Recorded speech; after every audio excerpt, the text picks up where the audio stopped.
Grand Rising, everyone. Hope everyone's doing well. Oh, that's kind of loud on my end. Let me dial that back. Grand Rising, Grand Rising.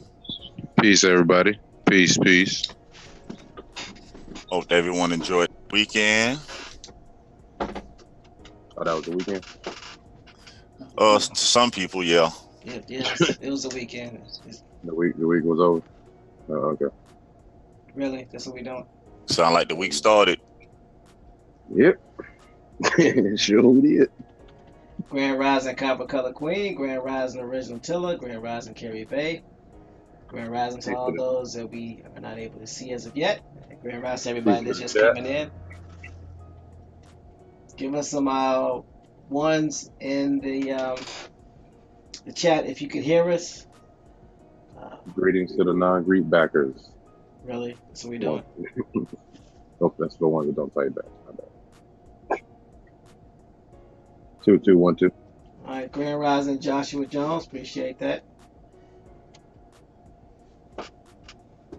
Thank you, appreciate you. So, okay, we're coming in loud and clear. So, man, we had a very eventful last couple of days, right? Everything from the nonprofit bill that we did started from, what was it, last Wednesday until today? I mean, up until Thursday. And then on Friday, we touched on the UCC codes. And then after that, we had a community spotlight with James Flame, aka Duty Vision, that talked about HUD and how we're going to be tying all that stuff in. We also got good news from Pamela Hall, and she got her application from a tribe that she's been trying to reach out to. And there's been a lot of good stuff going on. So what I wanted to do was talk about the weekend, talk about what we gleaned from it, and then find out what the chat would like to know about some of these nonprofits and some of this information that's been put out there, because there's been a lot of information put out. So now it's about putting it to use, because it doesn't do any good to have the information if we're not going to use it. So, Bones, before we get started, what was your weekend like? Any new developments, anything that you care to share?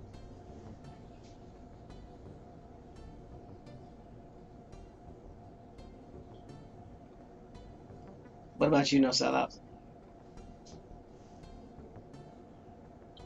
No, it was just eventful. Starting with that community spotlight.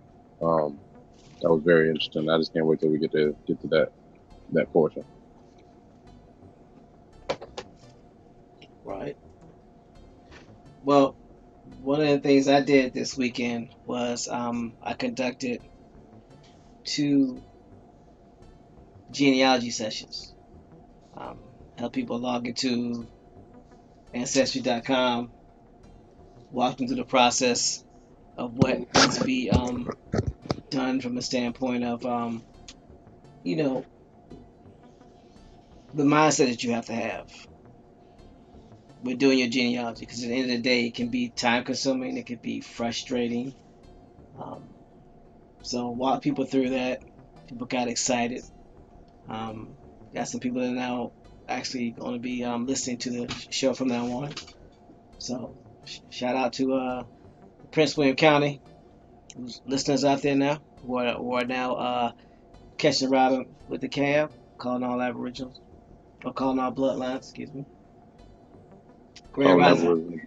Peace, y'all. Peace to y'all. Peace to the new followers, new listeners, new subscribers. Grand Rising, David Cord. Yay. And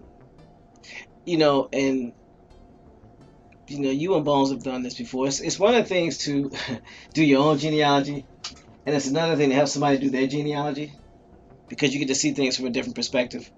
You already know what the pitfalls are going to be, and just hearing the excitement and the gratitude for being able to help them. That was one of the better parts of my weekend, just being able to help. give back to the community, so to speak. So, Bones, I know that you had a That's very productive week, a very productive weekend. Is there anything that you came across, even just listening to the spotlight that we did with James Flame, aka Doodle Vision? I mean, mainly dealing with that, it was good. So now people can know a lot more what we're talking about, and they can see that it actually works because we have a member of our community that's been doing it for 20 plus years. That's not only telling you how it works, showing you how it works, and also can show you the projects that he's responsible for over the years. And dealing with the week, yeah, just been dealing with genealogy, questions that people have been sending in to the email to Auchtoctones Assembly, answering them, and just setting up these next Auchtoctones Assembly projects in the city of Tifton, and looking forward to other people starting to get activated in their communities as well. Yeah, man. Good time, a good time. No time better than now. And that's the thing that I wanted to touch on is from this aspect of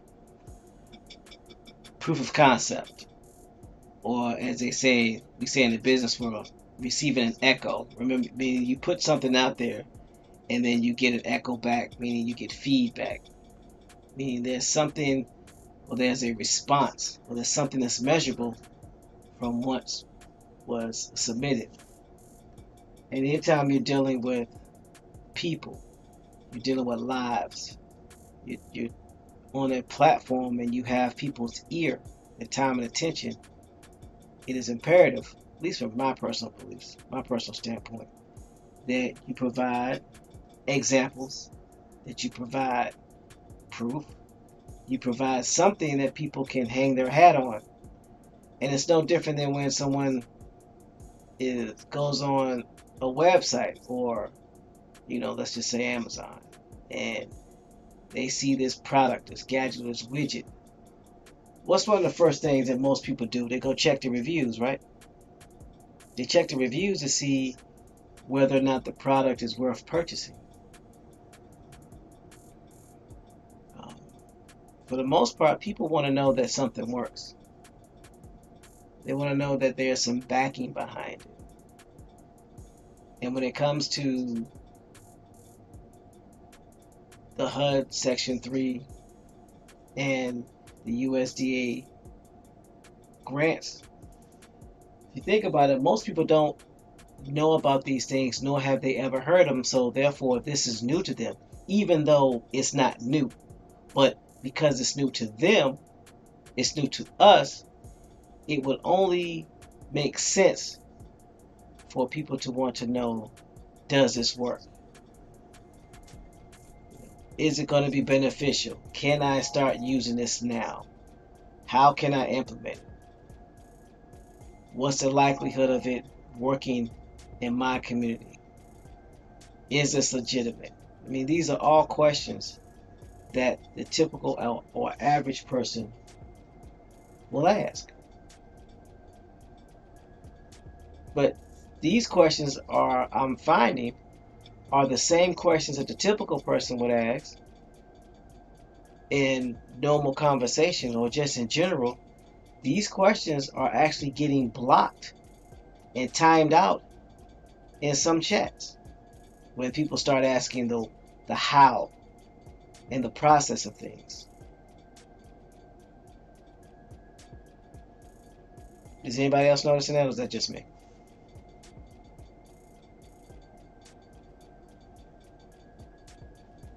Okay, maybe. I noticed it.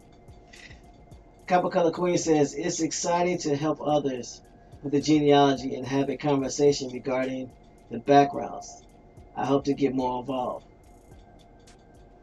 Yeah, it is exciting because, again, just like, HUD 3, telling somebody or informing people about their genealogy and letting them know that potentially, based off of, what we know, And what we have discovered, you could potentially have American Indian in your family, or you could be American Indian.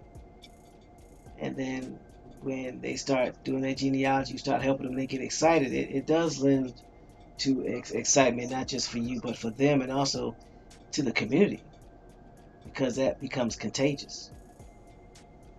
And it basically creates a unity that is unparalleled. There is no unity on a social media platform that can equal the unity of face-to-face interaction in the community. At least that's been my experience. I don't know about y'all.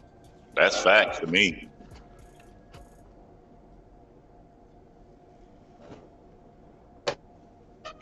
David Corey says so much information in our family trees. Yeah, and it's funny that a lot of people know more about the latest sports icon and entertainer than they do about their own families. Well, we know why that is, because that's the norm. That's what's expected. And that's what apparently, or appears to be, what the majority is doing. So of course they're going to know about that, because not everybody, not yet, is talking about genealogy. Not in our culture. Now in the European culture, if you dare to have a conversation with them, you ask them where they're from, they can tell you to the city where they're from. You know, my mom is this, my dad is this. They came over this time, and we actually have roots in this town, in this city, and in this country.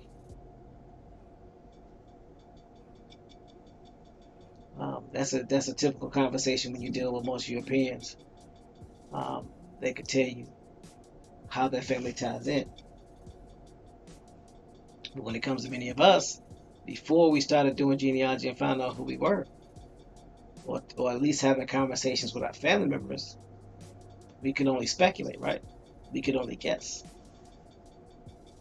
So having the opportunity to not only, one, have help with your genealogy, two, find a tribe and then tie into a tribe, and then simultaneously not only help your tribe, but help yourself.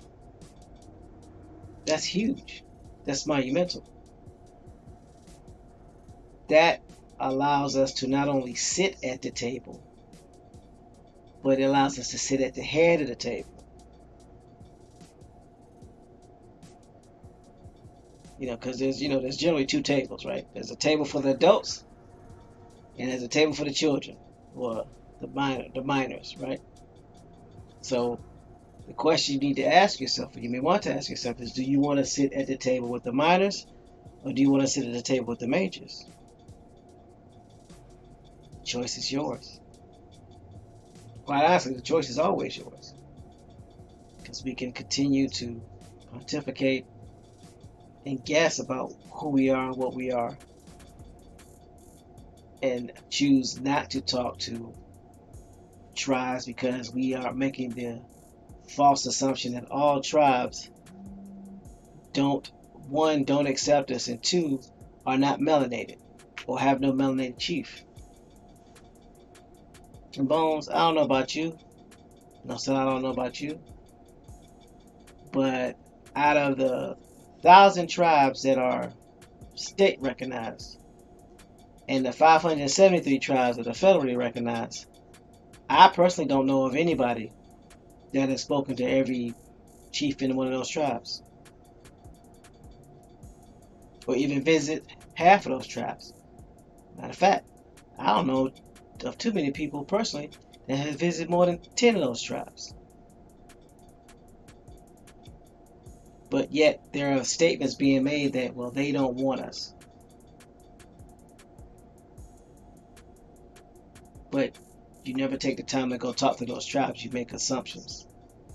Again, hashtag no proof is in full effect in these YouTube streams. I don't know. Maybe it's just me.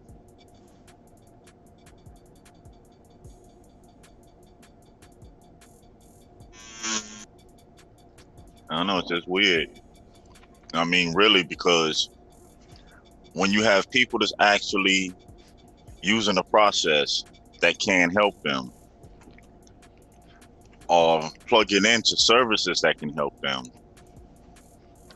but then people who look like you are the main ones telling you that you shouldn't use it, or it makes you an agent or this or that. I mean, just to me, the agent is the one that's trying to block people from using this information to be self-sufficient. Because we said it before, and I'm going to say it again. What's wrong with being self-sufficient? What's wrong with taking responsibility for your own actions and your own situations, for your own living environment? Because like TMH just said, we do have a choice. And me, for one, I feel proud and excited knowing that there's information out there that does benefit us, that there's mechanisms that have been in play, that all it takes is us accessing. Nothing special, just choosing to access it, or choosing to just read up on it and be very informed on the situation instead of taking somebody else's word for it. I mean, taking somebody else's word for it, isn't that how we ended up in this situation? I mean, I could be wrong, but that's what it seems like, other people speaking for you when you can speak for yourself. One of the things I took away from the conversation that we had with Doodle Vision, aka James Flames, if you ever get a chance, please go onto the Auchtoctones Assembly website or on C.A.B YouTube channel and look at that interview we did with James. And what you'll find is he's got so many credentials, he's got so much verification, he's got so much proof, and on top of that, he's been representing Choctaw since a teenager. So here is the here's the picture I want to paint, or the narrative I want to point to. You have an individual that is a melanated Choctaw Indian who is part of a tribe of melanated Choctaw people who have melanated Choctaw elders who has been on YouTube since YouTube's inception, and they call him Choctaw Jimmy. And these same individuals that have known him way before you and I ever had the opportunity or the pleasure to meet him knew about what he was doing, but they never let the community know. I'm gonna let that sink in for a second. Some of these people that were first, some of these individuals in the community that's been here a long time, know him, know what he's about, know he's Aboriginal, know he's a melanated Aboriginal, know he's got close ties to tribes. He's traveled to tribes not only just in Americas, but in the United States Americas, but in South America as well, and can tell you what places to go to get the verifiable information to prove that they are melanated Indians. And on top of that, has information on how people can become self-sufficient. And these people that were first, that have had time to guide this community in the right direction, have basically refused to put this information first because of potentially what? Profit? What does that say about them? Sad. What does that say about individuals that have known James and now are trying to disparage his name and say that he's an agent when all he's ever done is do more for his community than all these people combined with their communities? And the only reason I say is because I haven't seen no proof of what you've done to your community. So I'm only speaking on what you've shown or what you haven't shown. So please don't get mad at me. Get mad at the proof. He's done more for his community in 5 years than all of y'all put together with all y'all communities combined in 5 days. But you want to call him an agent. You want to disparage his name. And all he's done is try to help. And he's not charging anybody for it. What does that say about those individuals? Why is it okay to do that? It makes me wonder. I know when we first linked up with Brother James Flames, as many people tried to tell me he's an agent, don't deal with him. And I used to just shake my head and be like, how you judging a book by its cover? You don't know. So let me ask you a question. Mm-hmm. Did they provide any proof that he was an agent? Nope. Were they willing to have a conversation with you and him about him being an agent? We tried that a couple of times. You know how that went. Oh, that's right. I forgot. It's that don't need proof movement. I'm sorry. Because that's how it works in these streets. That's how it works in real life. You don't need proof of anything in real life. You can just walk up to somebody and say you got a doctorate or a PhD or you're a lawyer. People will believe it. You don't need the credentials. You don't need any proof of anything.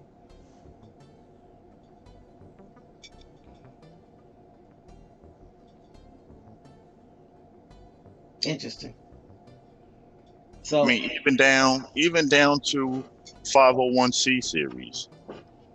I'm kind of glad we did it, but it's kind of funny to me. We had to do a part of it because of the misnomers and rumors that people started spreading. That because we are 501c, the government have influence over what we're doing, or because we're 501c, we can't have influence in politics, and just all the misnomers and untruths. When is enough is enough. So here's a question. Did anybody approve the 501Cs that we talked about? Anybody disprove any of that information? Grand Rising Free. We're just recapping everything that's been going on and, the great information that James Flame, aka Doodle Vision, provided, and just how it's just sad that this information has been available for the community for 5 years, and none of the people that were first, or none of the individuals who are claiming to rep for this community even mentioned it. But they try to disparage it. They try to disparage him. So that's pretty much what you walked into. And Antonio says, our biggest issue as a society is that the mass perception that no resource is trustworthy because of our trash education system doesn't know how to find reliable resources. That false news talk is real. There's a whole sect of spam news. And you know what, Antonio, that is true. And that's the reason why we were basically promoting validation and promoting who's going to vouch for you. Because again, I can tell people all day long about what I do, but if there's nobody in my community willing to vouch for me, and that's the community I'm supposed to be doing in, what does that say about me? It doesn't say anything negative about the community. It says something about me and my character and about whether or not I'm trustworthy. That's the reason why having somebody to vouch for you is important. Because if no one vouches for you, then you're basically lying. And if there's no proof of what you're talking about, then you could be considered a fraud. That's why it's always best to start with the community. And yeah, news, take news with a grain of salt, because at the end of the day, it could always be perceived as propaganda. You always say consider the source. But when there are a bunch of people that are providing proof and they're all standing on that proof, and then the proof stands by itself and no one can disprove it, then you're pretty much left with having to either move with that truth or find something that debunks it or disproves it. The beautiful thing about social media and the beautiful thing about YouTube is that it allows people to come together and share resources and information. The travesty and the tragedy about social media and YouTube is that people mistake likes and relationships for trust, and no one verifies who anybody is because it appears to me, I'm not making any judgments, I'm just going off of what I see. It appears to me that people do not want to lose, or they're scared to lose, the camaraderie or the respect or loyalty, fake as it is, from these people that they have never met. That's dangerous. Because in an era when you're dealing with information and intellectual property, which is how people get paid nowadays, it's all about proof. When you're dealing with intellectual capital, it's all about proof. So when we enter into this, what I call virtual reality world, where no one has to prove anything, that can be very dangerous.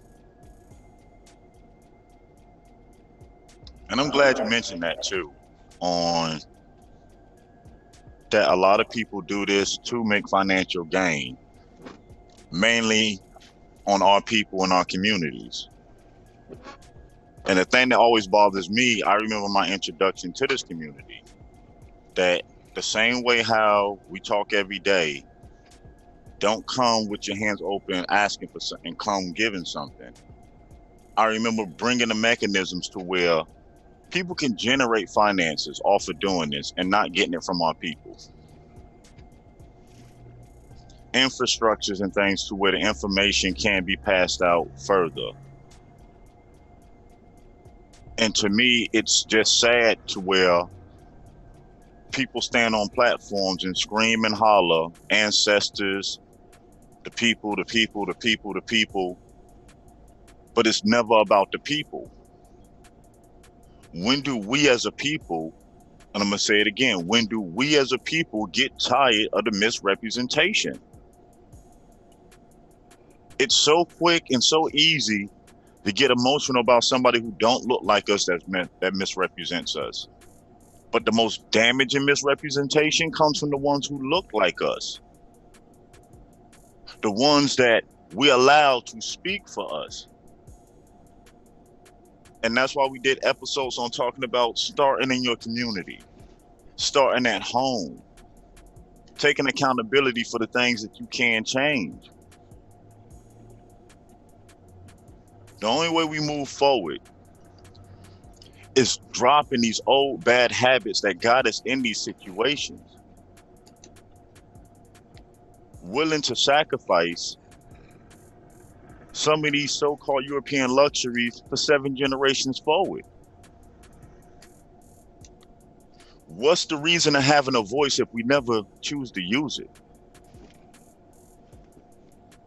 Again, what's the reason of having a voice if we never choose to use it?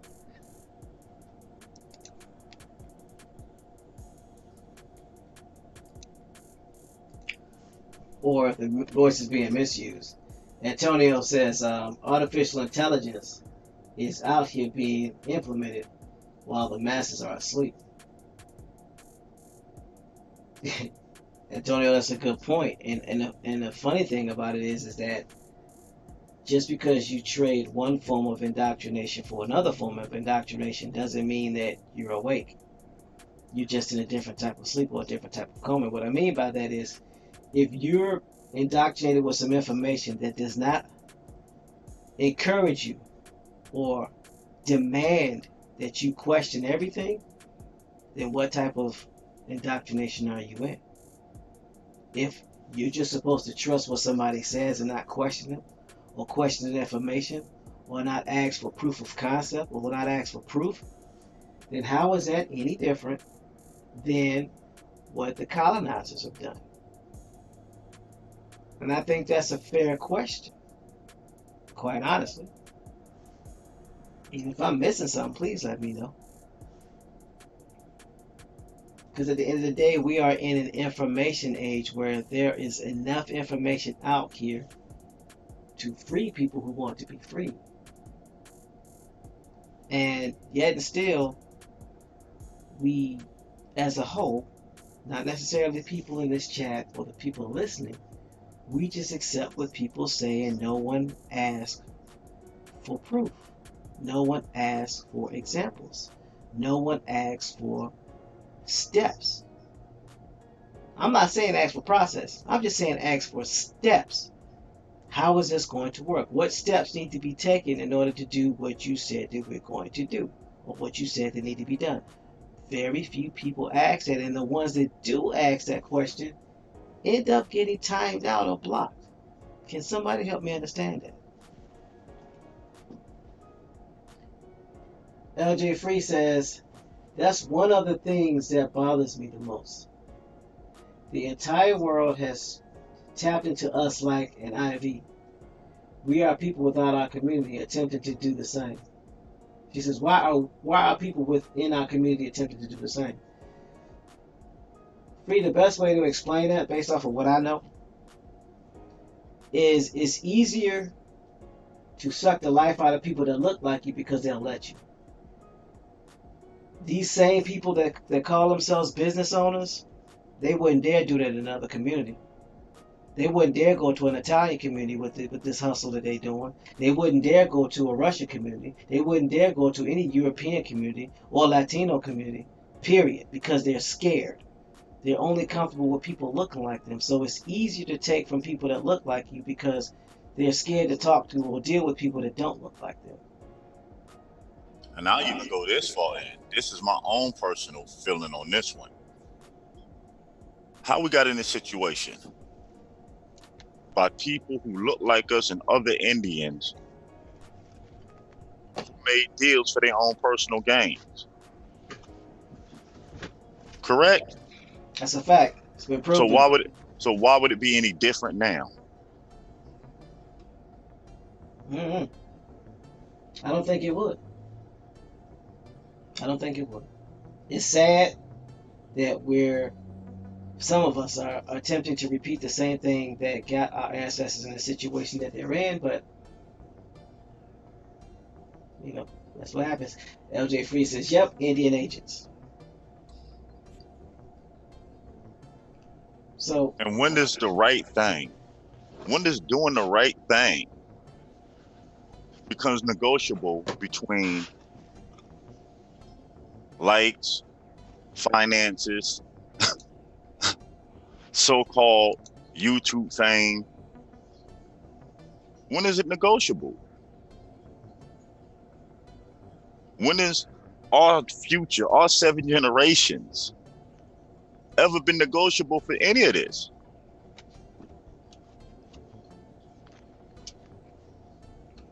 Not sure. But one thing I can say is Auchtoctones Assembly has a plan. We have a mission. And we have not only steps, but a process to complete that mission. Whether you agree with those steps and those processes is really irrelevant because I'm waiting for you to disprove them. But unlike many of those people that are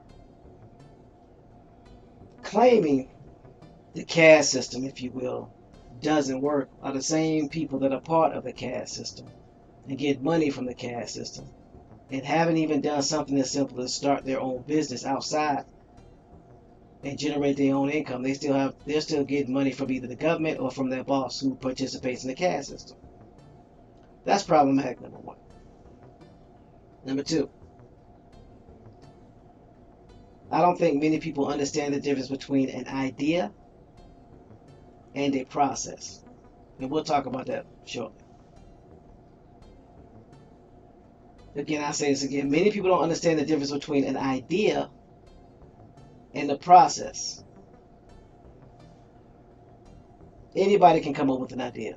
People come with ideas all the time. The idea is basically the box itself.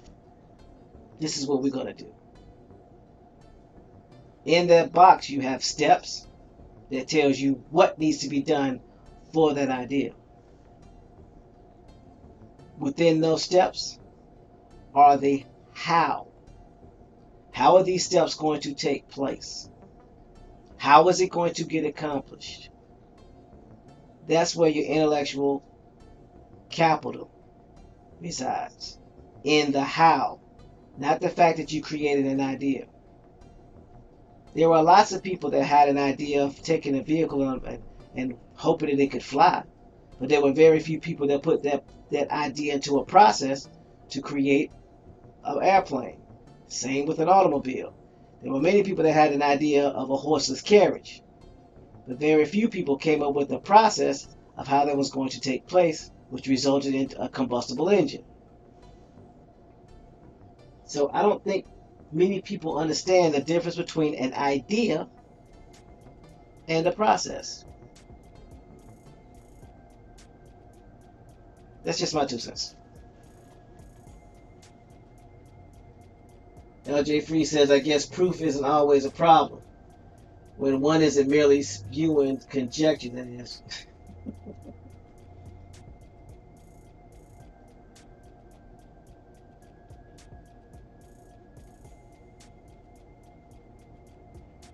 It's time to wake up and leave the fairy tales behind.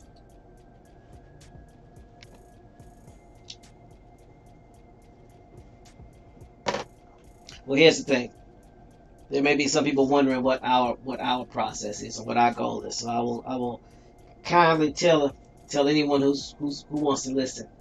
Auchtoctones Assembly's mission is to, number one, help you do your genealogy and determine if you are part of a tribe or if you are Indian.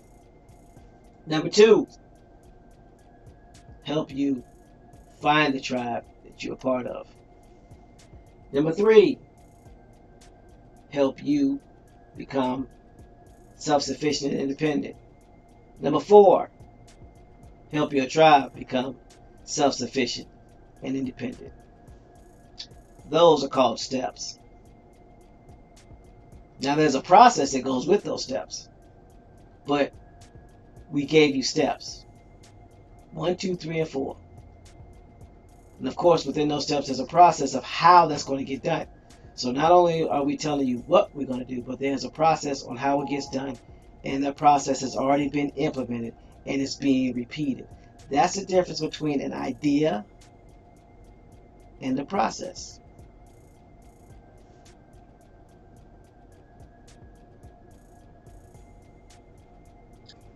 David Corey said, you always will know what good and just. Check the numbers. Most will be followers, not leaders. That's true, David. Most people will be followers and not leaders. That's the reason why it's very important for the people that are following these leaders to vet them, to find out who they're following. Because if you're blindly following somebody, they could just literally lead you off a cliff. I don't know anybody that wants to walk off a cliff intentionally. I ain't no lemming. He said, too many people want to be chiefs, not enough Indians. If that's not an appropriate statement. You know. Also want to take this time to give a shout out to Patrick Gabriel for actually trusting the steps and the process to registering his business as a Section 3 business during the community spotlight. Not only listening to the information, not only checking it and researching and finding out that it's true, but taking it a step further, applying the application. And also another shout out to Pamela Hall for trusting the steps in the process and using it to locate her tribe and getting her application to send into a tribe. Oh, so you mean there's actually people that are actually taking the information that was provided for free and implementing it in real time. Is that what you're telling me? Yep. Mr. TJ says, don't sound like no agents ever heard of setting the record straight. He says, Grand Rising. These not to mention Lil Carter Sheep, which is a daycare center in Tifton, Georgia, that's also been listening and applying this information. Also to the neighbors, and I call a lot of them relatives in my community, that have been taking the process of genealogy to find out who they are and start applying it forward to their families.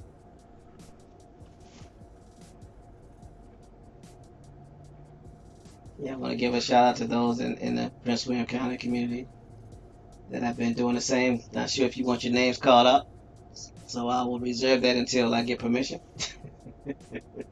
But shout out to you for entrusting in us to do the process and help you start your genealogy trip, and hopefully it will lead to some great things. LJ Free says, the time wasting bickering is so played out. I want to leave my children's children real effective change, not simply hours of monologues and dialogue. Again, personal opinion. I wanna transition to something that I've been alluded to. Basically, the concept of idea versus process. So we're gonna hit this transition. It's gonna be merged with setting the record straight, but I think it will help people understand what we're doing and what we're talking about, and how to differentiate a society that has accepted entertainment and a complaint system, and who are willing to graduate to activism and problem solving. So I will go ahead and hit the transition so we can get to some solutions.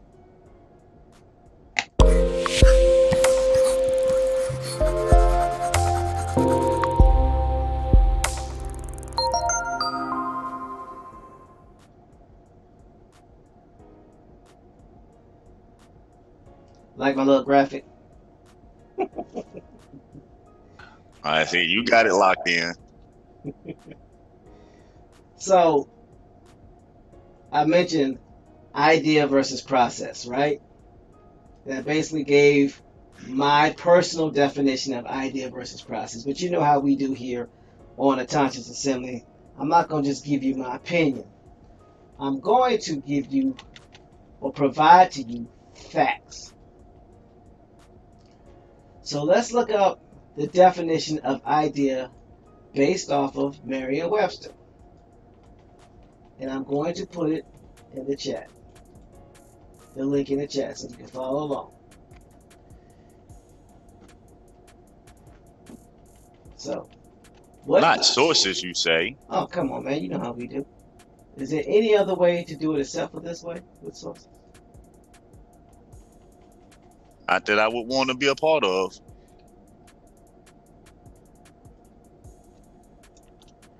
So, idea, based off of the Webster's Dictionary, reads a formulated thought or opinion. Whatever is known or supposed about something. And it says the child's idea of time.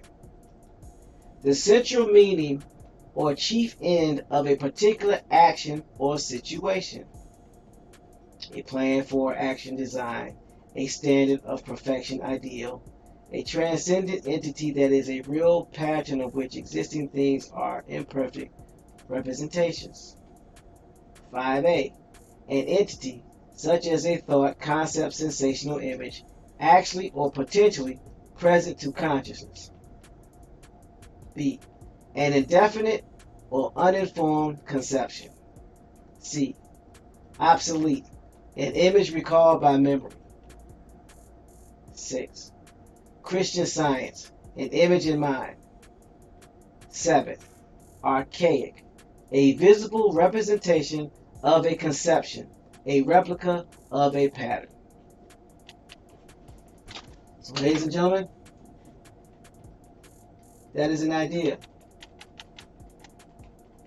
But you know we're not going to stop there. Let's look up the etymology of idea. If you didn't know any better, you would have thought I planned this out.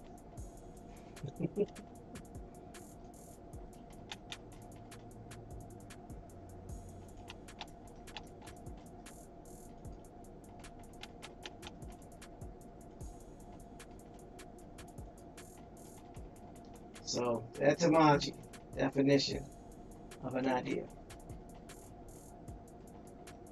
Idea now, late 14th century. Archetype, concept of a thing in the mind of God. From Latin, idea. Platonic idea, archetype, a word in philosophy. The word Cicero writes in the Greek, and the idea taken from the Greek idea form, the look of a thing, a kind, sort, nature, mode, fashion. In logic, a class, kind, sort, species, from idean. To see, from pi root, wadesha. Suffix, form of root, y, w-e-i-d. In Platonic philosophy, an archetype, or pure immaterial pattern, of which the individual objects in one natural class are but the imperfect copies, and by participation in which they have their being. That's from the Century Dictionary.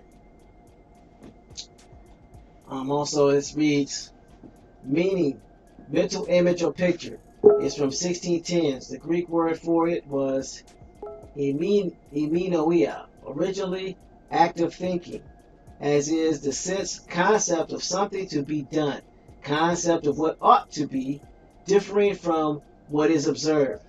Sense of result of thinking, first recorded 1640s. Idea fixed. 1836 is from French, literally fixed idea. Though Latin, the word passed into Dutch, German, Danish, and idea, which also is found in the English dialect. The philosophical sense has been somewhat further elaborated since 17th century. From Descartes, Locke, Berkeley, Hume, Kant. Colloquial, big idea, as in what's the, and that is from 1908.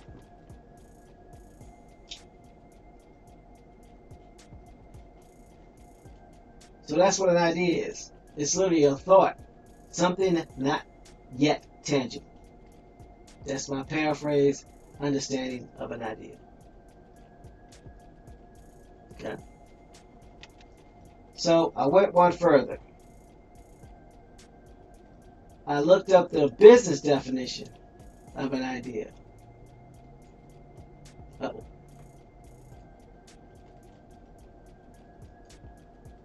Undo. There we go.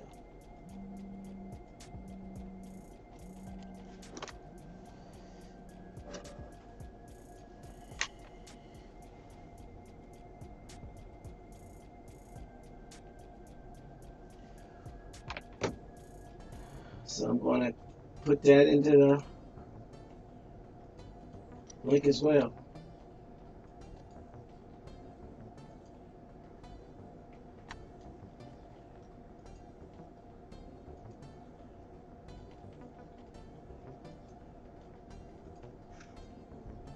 So idea from a business perspective.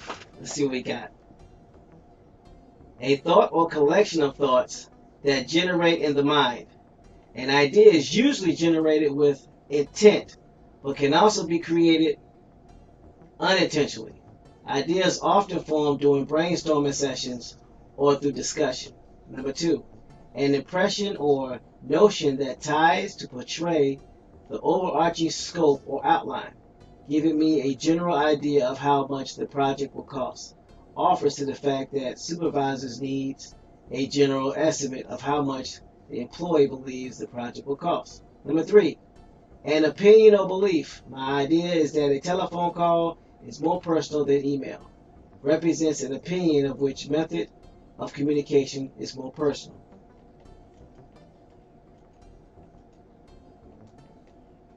So,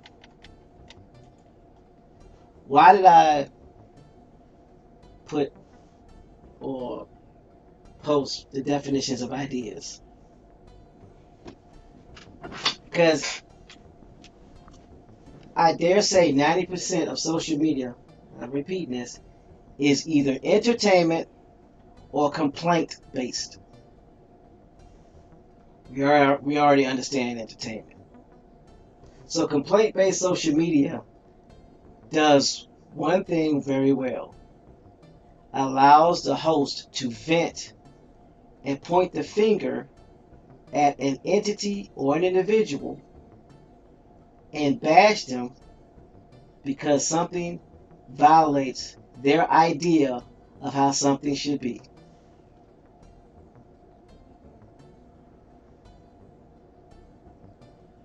And because it's complaint based, there is no solution offered or no solution suggested other than the blaming party, or the party that's to be blamed, needs to fix it. And whenever you're dealing with an individual or individuals who sit on a panel and are either offering ideas or complaints, there are generally two questions that will stump them. You want to know what those two questions are? I'll be glad to tell you. Question number one, it normally starts with a statement. I understand your point, and I understand your complaint or idea. Now what? The moment you ask someone, now what, they're forced to stop complaining, and now they must come up with a solution, or at least the next step. That question will get you banned or will get you timed out in most YouTube settings because most people have no intentions on solving the problem, they just want to complain. Number two, if they tell you what the solution is, the next question you ask is, how is that going to get done? If the first one doesn't get you banned or timed out, this question definitely will. Because now you're asking them for steps. Not the process, but the steps.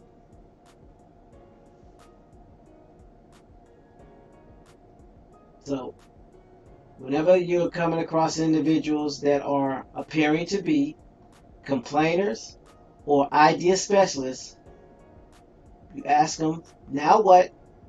Or ask them how? And then sit back and watch. Or they'll just either just ignore you totally because they have no answers.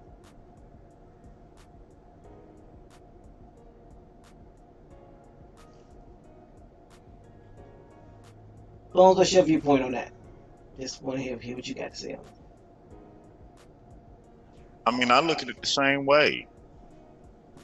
That an idea is just that, it's a thought. It doesn't correct anything, doesn't make situations any better. Now, idea can lead to a process that does, but in the concept as an idea, it's just a thought.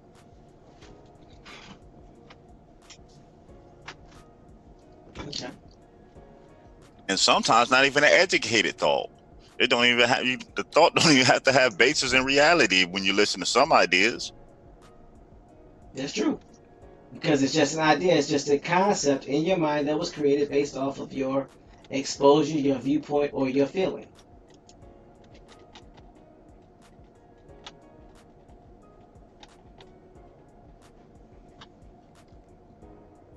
Well, LJ, that's what people tended to do, is that some people do it purposely, but some people do it because they know no other way. And what I mean by that is they done got so frustrated with the way things are so frustrated with decisions and choices that they make, that's all it ever becomes. It becomes anger and rage and just lashing out. Instead of taking the time and stepping back and realize, okay, we all know what is wrong. Everybody know what's wrong. What are we going to do about it? And people rather sit down at the table and throw out ideas, because as long as you're throwing out ideas, you never have to come up with the solution on what we're going to do about it. Or there becomes this competition of who can throw out the most outlandish or the most spectacular idea. And then, you go on to continue to build from there. Weirdest thing I ever heard when somebody said, oh, you need to attach it to a gimmick. I need to put truth attached to a gimmick? That's so backwards. Look, he been so quiet, Bones. I forgot he was up here. C.A.B, if you on the line, please chime in, sir. We'd love to hear your thoughts if you're able to. Okay, like you gonna put me on the spot right now?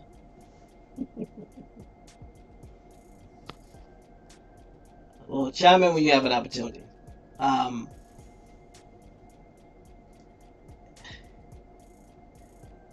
LJ says it starts sounding like Charlie Brown's teacher after a while to me.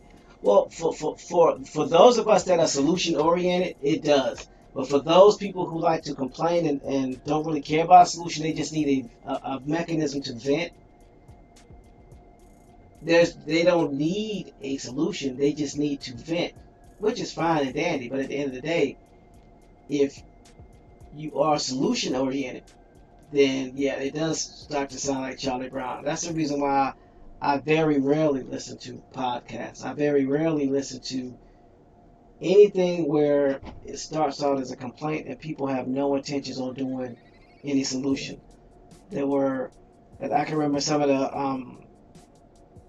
what do you call it? Group events that men would get together and they'd be like, okay, we're gonna get together, we're gonna talk about the problems. Okay, so you're talking about the problems. What's the solutions? Well, the government need to do this and the government need to do that. Okay, well, unless you're gonna change the government, why are we talking about this? What can we do? Well, we can't do anything, so why are we sitting here talking? If you have the mindset that can't nothing be done, why am I having a conversation with you? Because obviously we don't see things the same. And realistic solutions. So there are people that uses the complaint system as a opportunity to vent and agree, which is fine. As a spectator, as someone that's viewing. But for those who are claiming, and I'm using air quotes, to be a leader and claiming to help, then the only reason you're doing it is to get paid. I mean, I gotta respect it if that's your intent. That's what the intent is stated for. You come out and be honest and say, we're not here to solve the problem, we're just here to vent and talk about the problem. I would respect you a lot more than coming up with a bunch of ideas that have no steps to it.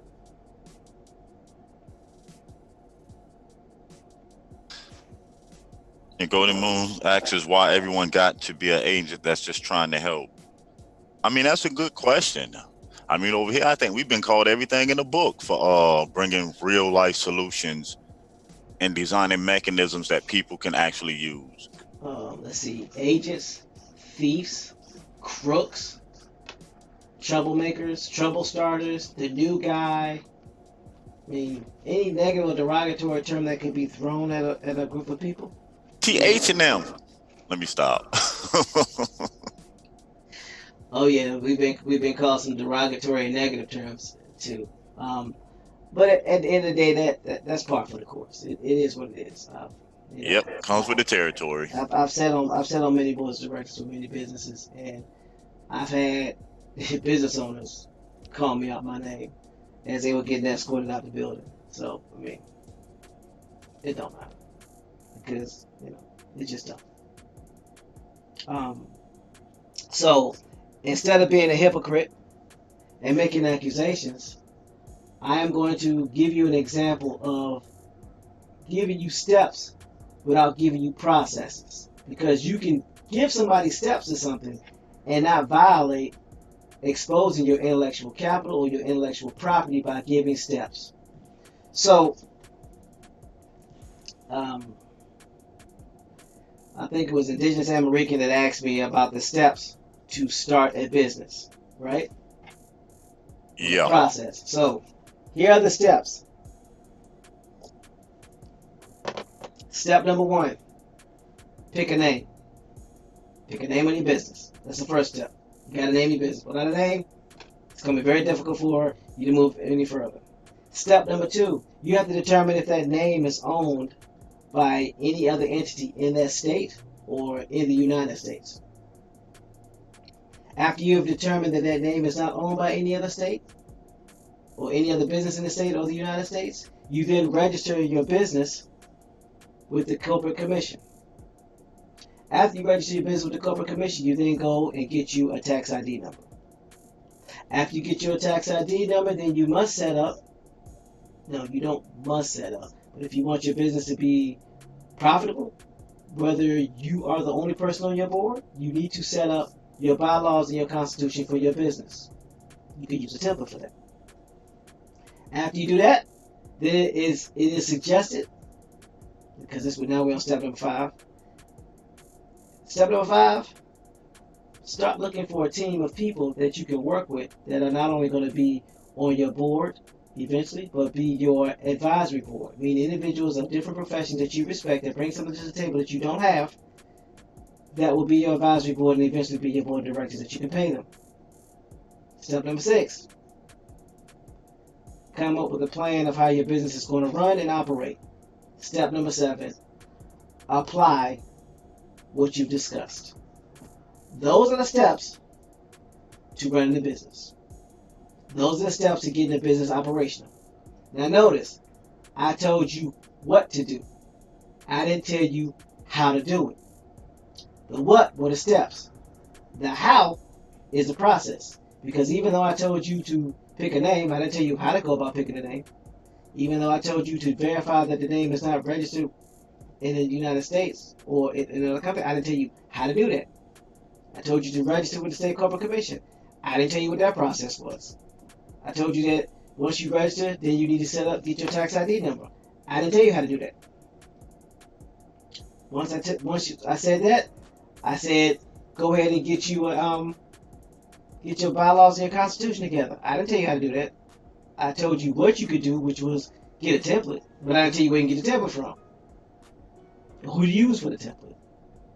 Then I said find a team. I didn't tell you how to do that.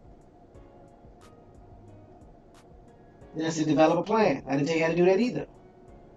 Then I said implement. I didn't tell you how to implement. So I gave you steps of what you can do to let you know that there is a process or how to do it. You ever notice that most people, again, my personal observation, I'm just asking this because maybe y'all noticed something I haven't noticed. Most people who are ideology people or who are idea people that just put out a bunch of ideas, they never even give you steps. I'm not even talking about processes, because processes is where you make your money. You get paid for processes, not for steps. But they won't even give you steps. And the moment you start asking for steps, guess what happens? Timed out, removed from the chat. So if you can't even give steps, then what are you doing? Why are you even on a platform? Unless the whole intent for that platform is to complain about something, or if it's only for entertainment purposes only. And if that's the case, then you got my respect, because at least you were honest enough to say that or admit that. But if you come in with some solutions, the least you can do is come up with some steps. We're not asking for processes. We're asking for steps. So I gave you the example of what steps were. So now it's up to you to come up with some steps. But in doing so, now someone's going to ask you how. That's where you're going to come up with a problem. And that's where the process comes in. So let's look up the definitions for processes, shall we?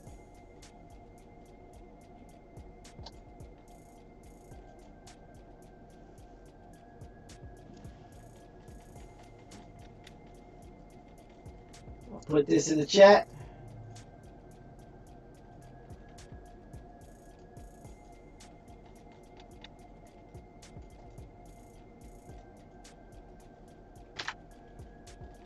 Definition for process based off of Merriam-Webster's dictionary. It reads, process. It gives you synonyms after it gives you the definition.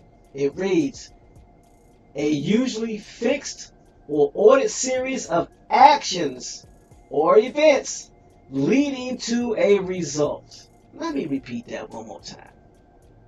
A usually fixed or ordered series of actions or events leading to a result. The process by which the elastic fibers spun by silkworms is turned into soft, lustrous cloth. Some synonyms for process: course, operation, procedure, proceeding. Words related to process: drill, routine, fashion, form, manner, method, mode, style, system, technique, way, approach, arrangement, blueprint, design, formula, game plan, ground plan, layout, plan plot, program, project, seat, scheme, strategy, accomplishment, achievement, attainment, enterprise, performance, undertaking, work activity, functioning, movement. Number 2, forward movement in time or place. In the process of doing this project, we will learn a lot. Number 3, a written notice ordering a person to appeal in court. The prosecutor arranged for a process for her appearance to be issued. So, a process generally means, according to Webster's dictionary, that there are some activities that need to be taking place, not just word vomit.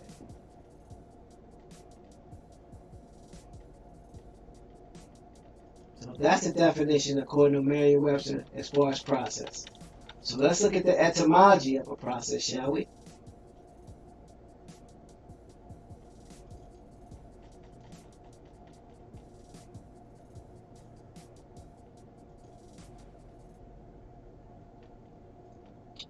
Oh my gosh. Process, noun. Early 14th century. Fact of being carried on, as in process. From Old French process, a journey, continuation, development, legal trial, and directly from Latin processus, a going forward, advanced progress. From past participle stem of procedure, go forward, see proceed. Meaning, course or method of action, is from mid-14th century, sense of continuous series of actions meant to accomplish some result. The main modern sense is from 1620s, legal sense of course of action of a suit of law. It is attested from early 14th century. So etymology lines up with the definition, meaning activity, meaning a course, meaning ordered series of steps. So let's look up the business definition of process.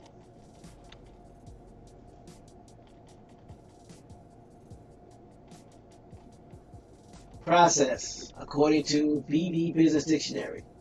It reads, sequence of independent and linked procedures which at every stage consume one or more resources, employee time, energy, machines, money, to convert inputs, data, material, parts, etc., into outputs. These outputs then serve as inputs for the next stage until a known goal or end result is reached. Sounds like a process to me.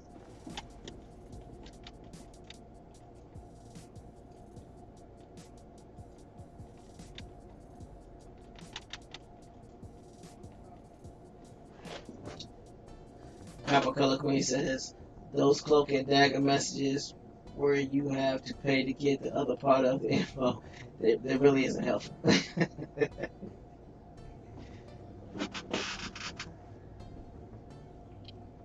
So, is there any challenge, or is there anybody now that has heard the definitions, whether it be from the dictionary, the etymology, or the business dictionary? Is there anybody that does not understand the difference between an idea and a process?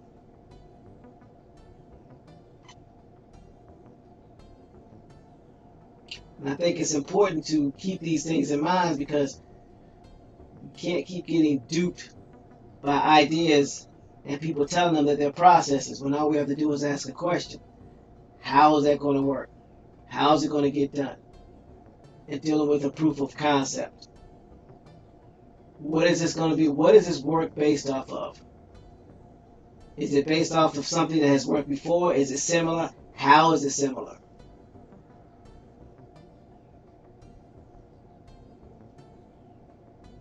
Idea versus a process. Idea is something that is not brought into physical form or shape. A process brings it from the mental to the physical. It answers the questions who, what, why, when, and where. And it shows you how that idea can become tangible through a series of controlled events and strategies. You don't have to give up your process, but you do. It is imperative that you show that there are some steps. Steps do not divulge processes. If you can't come up with steps, 9 times out of 10 or 10 times out of 10, you have no process. Bingo. Because steps are nothing more than a very vague outline of the process. So I implore people, even for us, when we're talking about something, please challenge us and ask us what the process or the steps are. Hold our feet to the fire, and hold everybody else's feet to the fire. And ask them, are you just complaining? Or do you have steps in place that's going to solve the problem? If you're just complaining, that needs to be put in your YouTube channel. This is for entertainment purposes only, or we have no intentions on solving the problems. We just want to vent and complain. I would much rather respect you for that.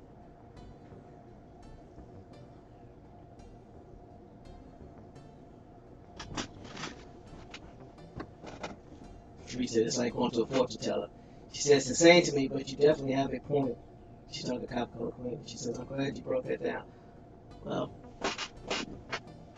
my pleasure, free, because at the end of the day, it's about helping people get to that next stage.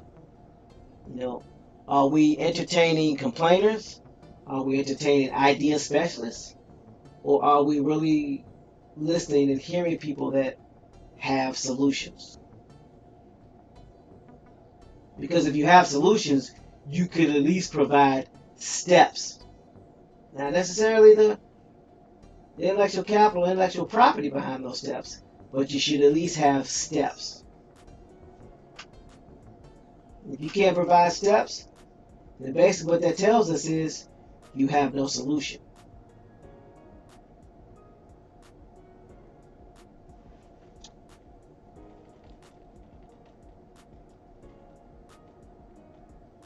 I don't know. Did I miss anything, Bones? Did I miss anything? Sounds about right to me.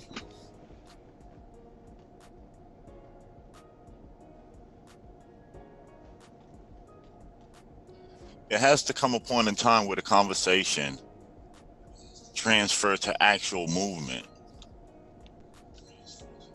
And if it doesn't, when is it deemed unnecessary?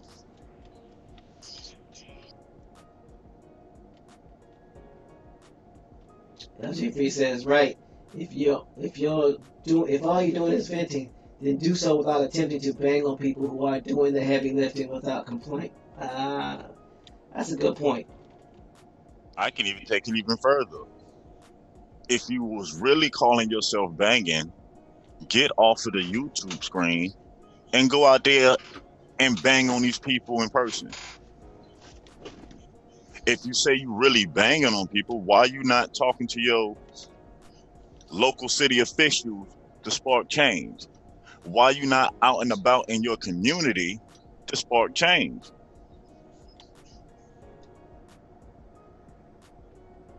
So to tie this up in a nice, neat bow, at the Auchtoctones Assembly, we have provided the community, not just the community here on YouTube, but the communities that we are serving, with steps and processes when it comes to the 501c. Steps and processes when it comes to the HUD-3. Doodle Vision James Flames has 25 years of steps and processes with proof and outcome that shows how Section 3 and the USDA grants can benefit our community. Now, here's what I suggest. If you're saying that none of this stuff works, which you have a right to, freedom of speech, I have no intentions on ever voting to take that away. But if you say that none of this stuff works, if you're saying HUD-3 doesn't work, if you're saying that a nonprofit doesn't work, then stop talking about Nipsey Hussle. Stop talking about Jay-Z. Stop talking about all the rappers that exist, because they're using these processes.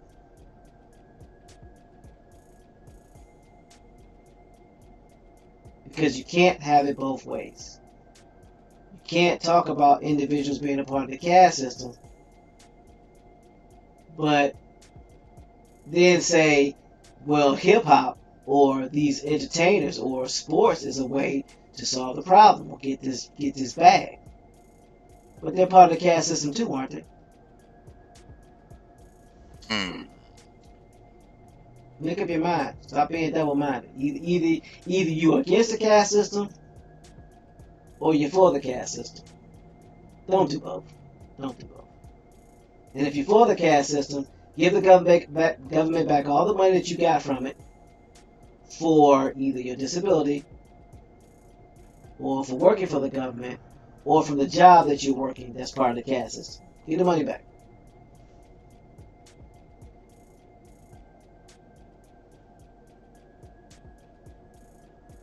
I'm just waiting for somebody to disprove all the nonprofit organizations that are out there generating money that belong to melanated people. I'm waiting for somebody to disprove all the money that has been generated or communities that have been helped for Section 3. I'm waiting for you to disprove it. Because if you say it doesn't work, you should have some proof, right? You should be able to prove it. We brought you proof that it does work. Now it's your job to bring us proof that it doesn't. So I'm going to give you an example of what I mean. When people were talking about sovereign citizenship and they were talking about the BIE list, we brought proof that one, the BIE list existed, and two, that there were certain individuals and certain activity that was tied to the BIE list. Proof. When individuals were talking about authenticating birth certificates and they were talking about correcting status, we brought proof that using the UCC codes could cause you some potential problems. Not only that, but the National Association of Secretary of States has a plan for that behind. Further proof. Since we brought that proof, we haven't heard anybody rebuke or debunk that proof. So if you're saying what we're doing or what the process that we're using, because the process does not belong to Auchtoctones Assembly, the process does not belong to TMA Global, it doesn't belong to Bones, it doesn't belong to anybody part of Auchtoctones Assembly, that process does not belong to James Flame Doodle Vision. We're just using the process to help people. So if you're saying that the process does not work, bring proof like we brought proof. That's all. Because it's kind of, what's the best term to put it? It makes you look really weak when you make a statement and we disprove it with proof. And then we make a statement, you can't disprove it with proof, but you still make the statement. I'm just saying.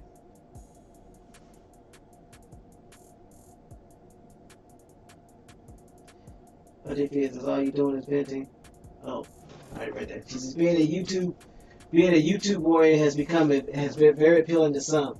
After a while, they begin to believe their own hype. Tons of stories with nothing to show for it.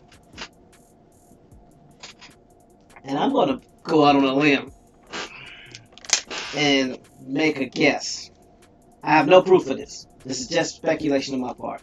The majority of the people who continue to be friends with scammers and people that have no intention, good intention for our community, don't have any real friends. So they need all the friends that they can get. And YouTube's the only place they can get friends. That's the reason why they're scared to lose their friends. Because if you had real friends, and you knew what a real friend was, you would not be associated with scammers or people that have no intentions on helping the community, who have intentions on just harming the community.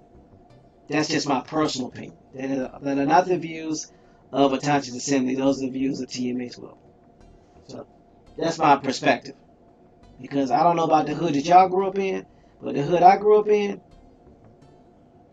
you don't allow your friends, or you don't associate with people that scamming people in your own neighborhood. If you know somebody's breaking into people's houses, how they gonna be your friend? Because the next house they break in could be yours. I'm just saying.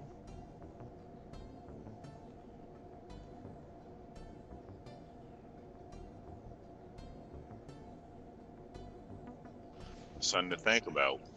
We can't keep saying that we want change, but be unwilling to change ourselves. And I'm kind of glad we're talking about some of this too, because something I've been wanting to address, and all of us have heard it before, to where you have people telling you, stay in your lane, or this is your lane. That's cool. But when you're doing something in your lane that potentially affects 7 generations, then we have an issue. See, no one has a problem with an individual choose and wants to represent them as an individual. But when you do it and push it forward to where it affects us, that's out here doing the real work, where it affects the ones that's on the ground level, boots on the ground fighting for change, then we have a problem. Because if we allow these things to keep happening, the same cycles that have been repeating since the 60s going to keep happening. We must start demanding change. We must start demanding the changing of the narrative in our community. Or 20, 30 years from now, our children's children are going to find themselves in the same predicament.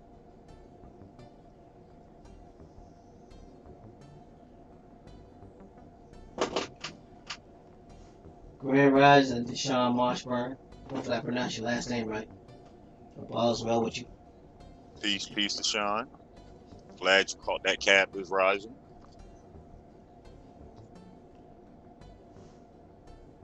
So the nonprofits that we talked about ranged every place from being able to set up a credit union, to farming equipment, to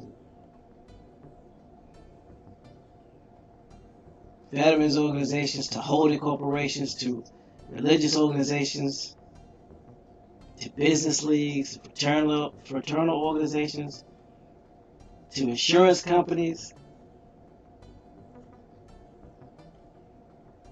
electric co-ops. Many of these entities have been in place since the early 1900s. And when I hear statements from people made that there were no resources, or we don't have any resources, the question that I ask is, where are you getting this from? That's the question I ask.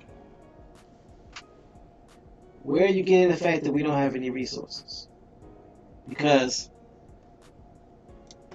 Doodle Vision, James Flame has proven there are millions of dollars of resources that he was able to get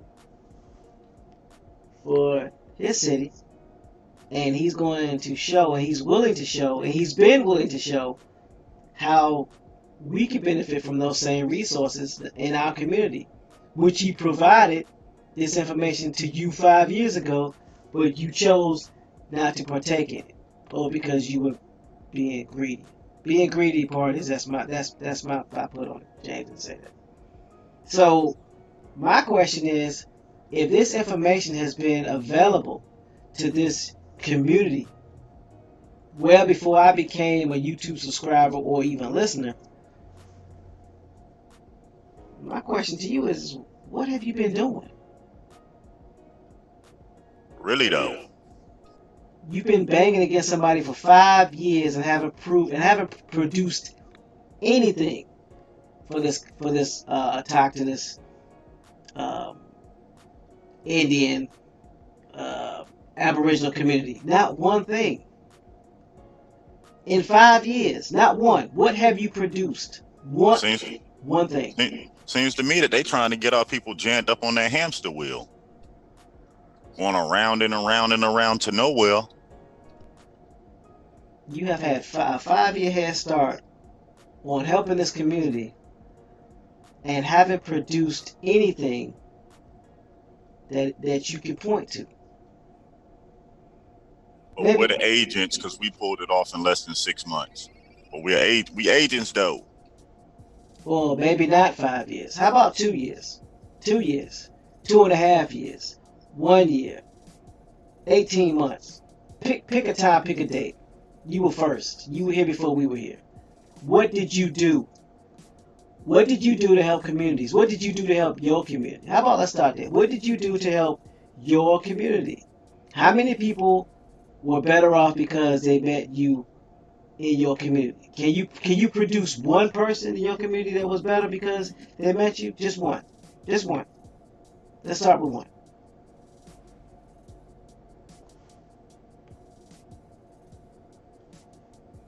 That's all I'm asking. And I know it hurts. And I know your feelings are hurt. And I know you're man. You probably want to call me everything, including a child of God. But at the end of the day, used to it. At the end of the day, I don't subscribe to hashtag no proof. No proof needed. I subscribe to prove it or shut up. That's what I subscribe to. Either prove it or shut up. Or disprove it or shut up. Either way, shut up. So, yeah, your feelings are going to get hurt. Yeah, you're going to be mad. Really don't care. But at the end of the day, when it comes to our communities and when it comes to helping these people and when it comes to being in a scammer-free environment, that's what I'm about. That's what Auchtoctones Assembly is about. We're about solutions. We're not about just spitting a bunch of random ideas to see how deep somebody can get. We're about processes. And the way to prove that you have a process is to provide steps. And steps do not expose the process. You've been given a couple of examples. If you can't do anything with that, I don't know what to tell you. I really don't. You will continue to be upset. You will continue to be mad. And your BS will continue to get called out. So get used to it.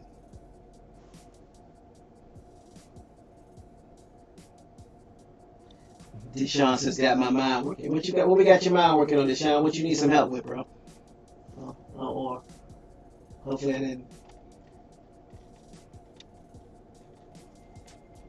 making an assumption that I'm speaking to a male. I could be speaking to a woman. That could be a woman. So Deshaun, at the end of the day, we're here to help. So if you have an idea of something that you're trying to get implemented in where you live at, let us know, and we can give you the steps. And then we can give you the process. We're about solutions. We're not just about a bunch of talk. So, just want to put that out there.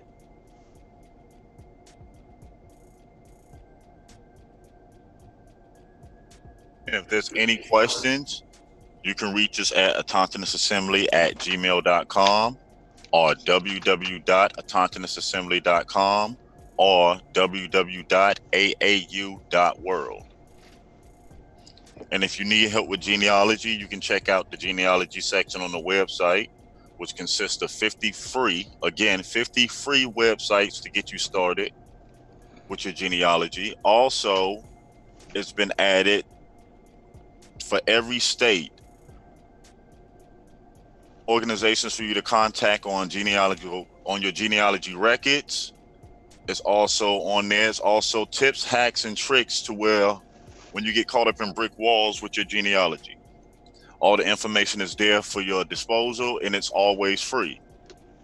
So again, that's www.autochtonesassembly.com or www.aau.world. Or if you want to contact us, you can email us from the website or autochtonesassembly@gmail.com. So Deshaun reads, they say the process. Which process are you talking about, Deshaun?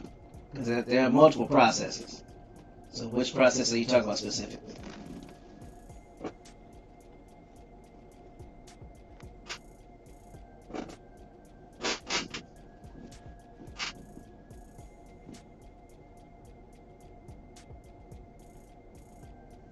So anyway, so from now on, the mantra should be whenever you go into a YouTube chat,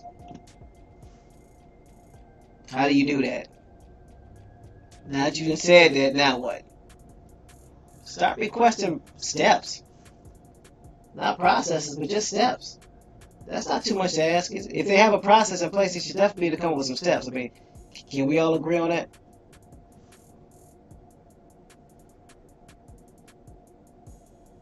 Not ask you to give the secrets away.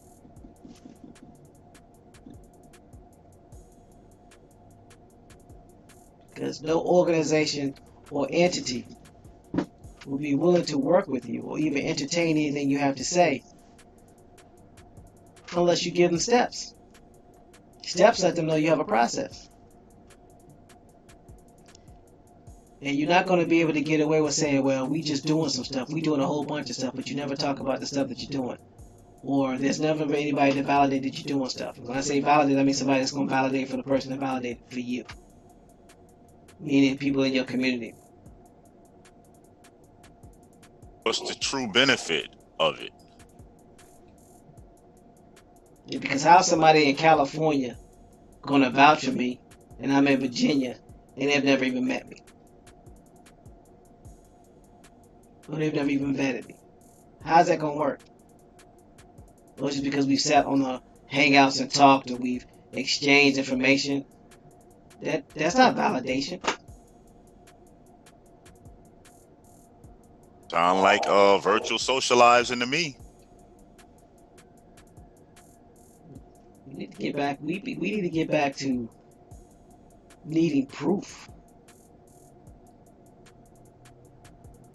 It's amazing that a lot of these people on YouTube channels, they demand proof, but the moment proof is requested or required of them, the people that require or request the truth are timed out. How are you going to demand truth or proof, and then when it's demanded of you, you time the people out? That's spineless. It makes you question, what are you really here for? The people or self? Deshaun said, like the brother said, it starts at home. Indigenous intelligence says, off topic but under the non-profit. Will the brothers with felonies be eligible to work on government contracts? I'm just assuming a background check would be attached to working with the government. No. The answer to that question would be no, because there are actually lots of programs that people who have had felonies actually work on. Yep. So you can have a felony, and as long as you serve your time, you can still get those contracts, because at the end of the day, it's about serving the community. If you've already served your time, then you served your time. So hopefully that answers your question.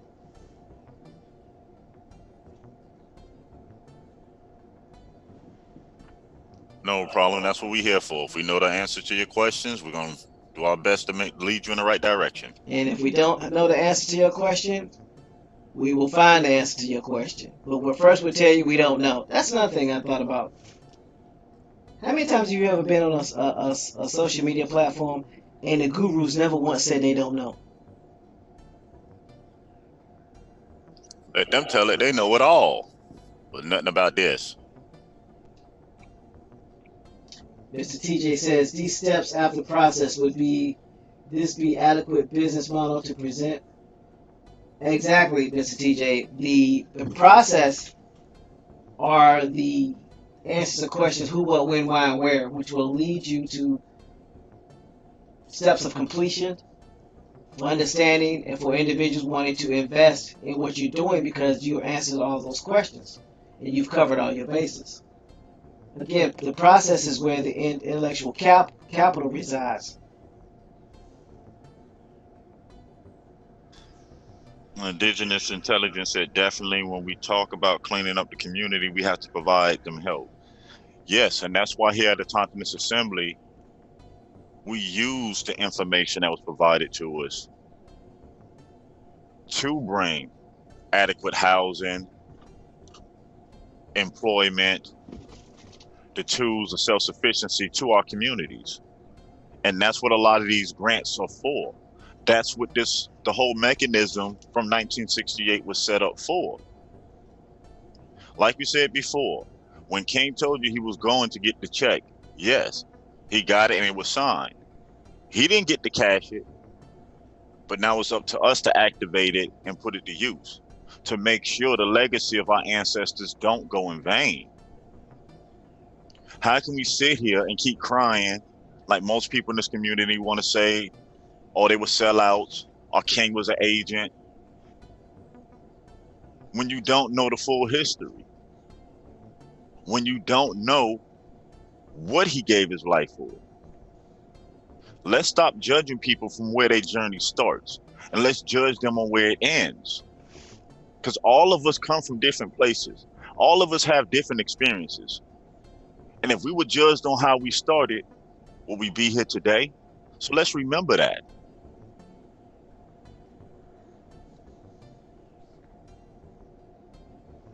And just to give you some brief business information, if individuals are looking to partner with one another, I mean, whether, YouTube platform, whatever, that's your business. But if someone wants to partner with you or they want to pay you, from a legal standpoint,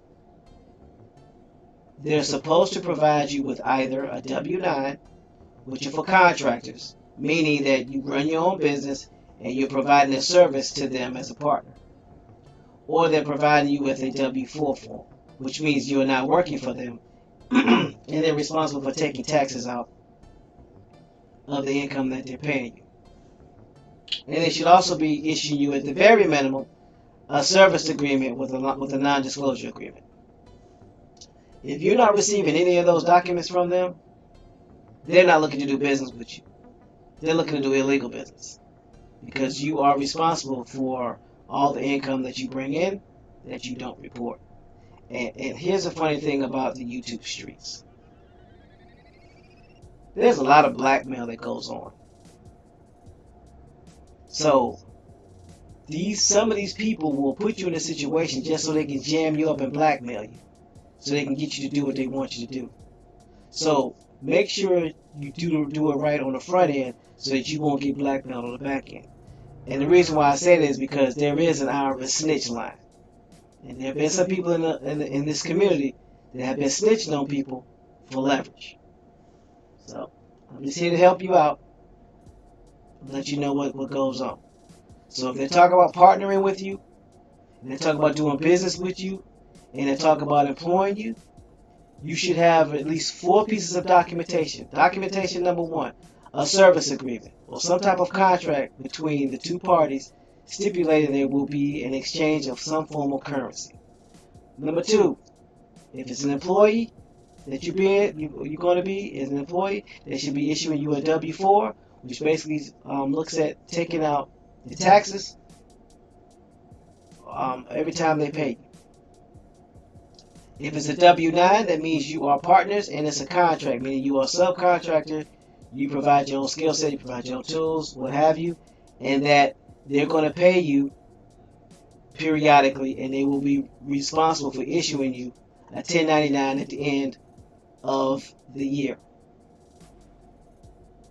The very latest they can send it is the 29th of January the preceding year. So if you did work with them and they partnered with you this year in 2019, they should be sending you a 1099 no later than January 29th, 2020.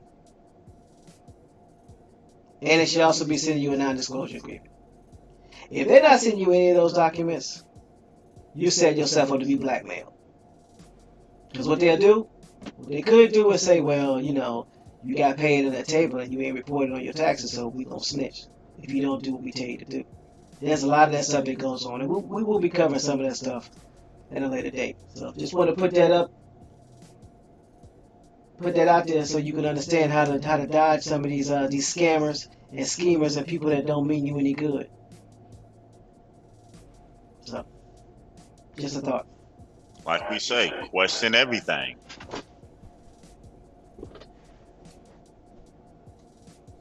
I mean, really, you follow behind something without asking where it's going, what's the intent, what's the end game, what's the purpose.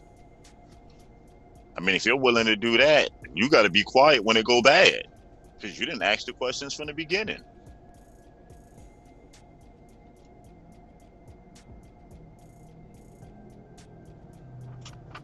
And if you ask for those documents and they tell you there's no need for those documents, then I would suggest you run like a son of a gun away from them as fast as possible, or at the very least, have them send that to you in writing and it be notarized. And if they're not willing to do that, then that should tell you everything about them that you need to know. Yes, sir. Just saying, because the mess has to stop. Yeah, we can't move forward and deal with our real issues if we're too busy hung up with these petty issues in our communities and on these channels and platforms. Because I'm going to say again, if you have a platform and you speak from it, then you must be held accountable for what you say and what you do with that platform. I'm going to say it again. This baloney about stay in your own lane needs to stop. When you're doing something under the idea or the image of the American Indian, but what you're doing is setting back the work that others are doing, it must be addressed. To look at the wrong and turn the other cheek make you just as guilty. Didn't our ancestors have a code of right and wrong? So when did it become cool to allow wrong to affect our communities? But then we want to point the finger.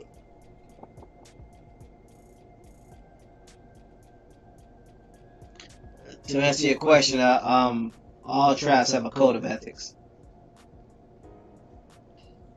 Businesses too.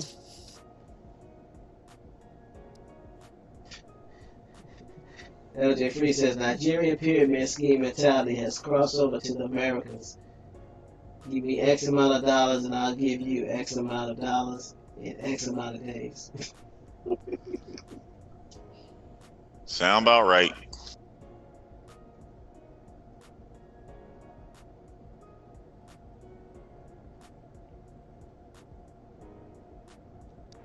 And it's just funny how people can point out the schemers and stuff from other communities, but allow the ones in this community to stay around.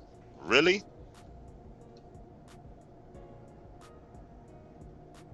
LJ Free says, somebody tell me who gets to pick the lane you get crammed into. Well, first of all, don't nobody put me in no lane. None whatsoever. We here for the people. So anything that affects the people in a negative light, A2 gonna be there. That's my lane. That's my lane. Now, if you're more than welcome to come try to move me. It's a heavy move. She said, "Stop running. Stay in your lane. Stop running around. Stop running the wrong way around the track." Yeah, that's what they need to do. Running backwards. We moving 7 generations forward, with or without. And the beautiful thing about this is this will get done with or without us. And we know that. So it's not like it's dependent upon us. It's going to get done with or without us. We just honored and privileged to be in this position that we're in to help move it forward. Because at the end of the day, this is not our idea. This is not our process. This is a process that's been in place. These are processes that our ancestors put in place. So no one owns these ideas or these processes. We're just helping people implement them. So That's it. it doesn't matter who showed this first. Everybody can benefit from it if you have the right intentions. So, it's not like we're claiming this, because we're not. But you know, it's so funny when people do that. They claim to be the first with something, but didn't you read the information from a book? So didn't somebody wrote what you reciting before you recited it? I'm just saying. You weren't supposed to say that. That's not nice. Oh, I'm sorry, Yeah, but not really. Yeah, you're not supposed to say that. That's not nice. You're not supposed to point that out, because now you're critically thinking, which basically means you're not indoctrinated, and you're not supposed to be asking questions because they're the guru. They teach the teachers. So they don't say. I'm just saying. Just quiet. Keep it quiet. Don't want to upset nobody.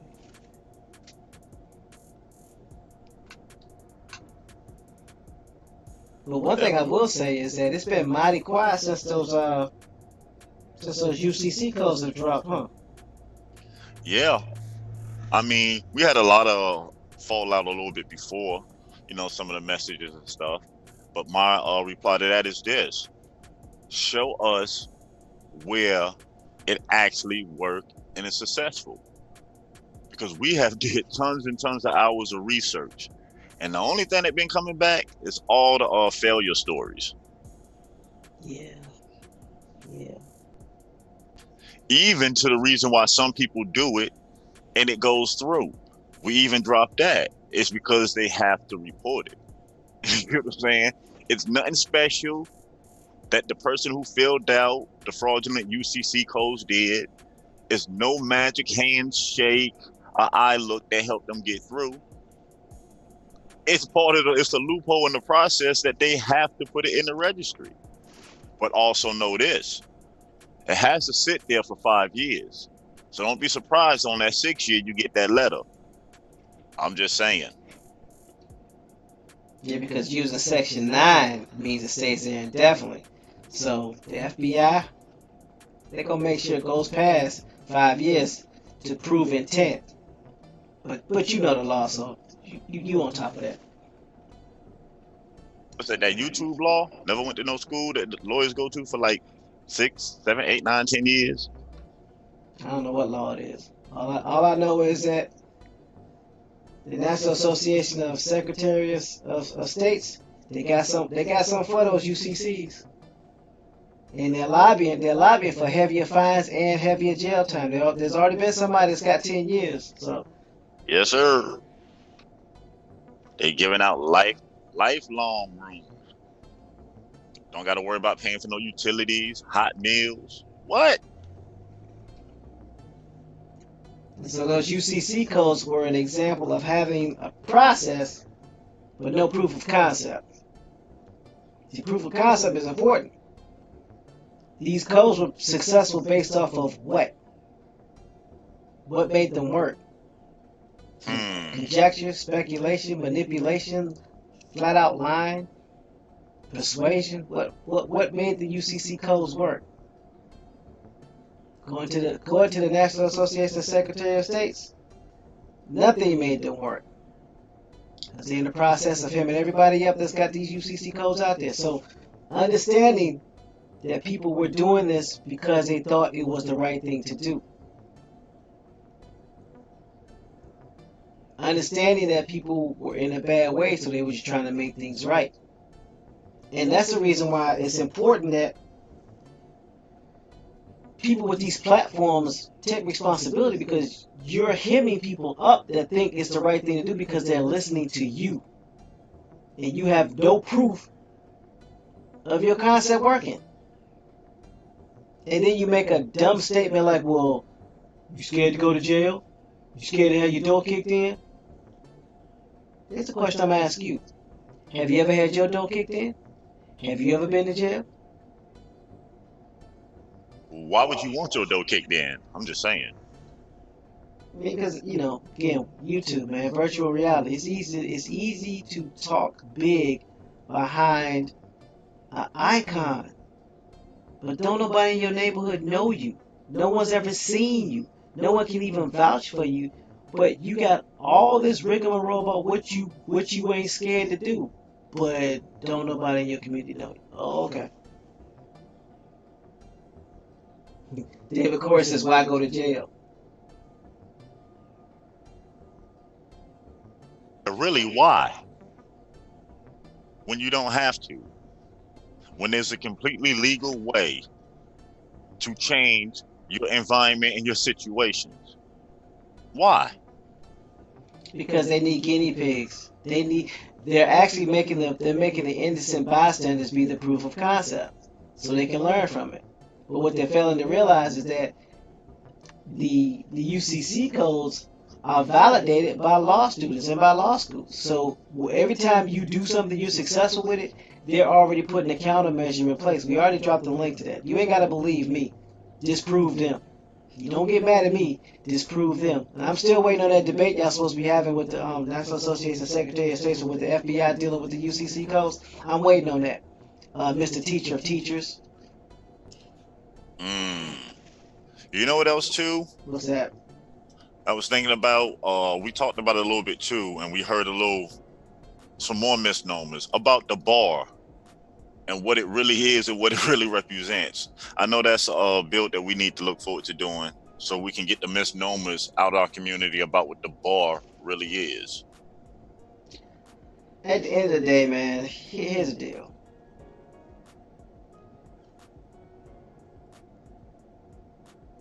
I don't care what society you claim you're a part of. You can say lawyers are part of any bar you want to say, but the moment they've subpoenaed you, you're going to do one or two things.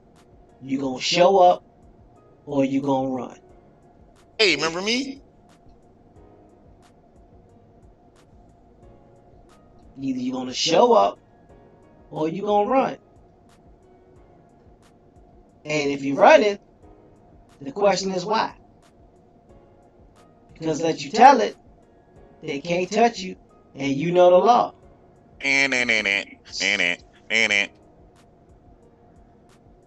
So if you're running, obviously you're lying. So, I mean, we can do a bill on the bar. We would probably need, well, I already know we would need to have some attorneys. I'm going to see if I can get some of the attorneys I know to talk about it. I know they're going to laugh. This part of cleaning up our communities, getting this misinformation out the way, because there's too much out here. Too much misinformation that got attached to a lot of our people because of conditions of the struggles they're going through. We already know a lot of our people got sucked into the sovereign citizen movement because of the 2008 housing crash and just looking for a way out, looking for relief. So it's mainly for those people. I think it'd be an interesting thing to start helping them, leading them back to the right path, for lack of a better word. My question is this: did anybody ask this individual when they was talking about the bar where they got that information from? Probably not. Oh, okay. Just wondering. Indigenous intelligence says Andrew Jackson didn't care about real treaties, so 12 show ain't gonna care about your fake claims.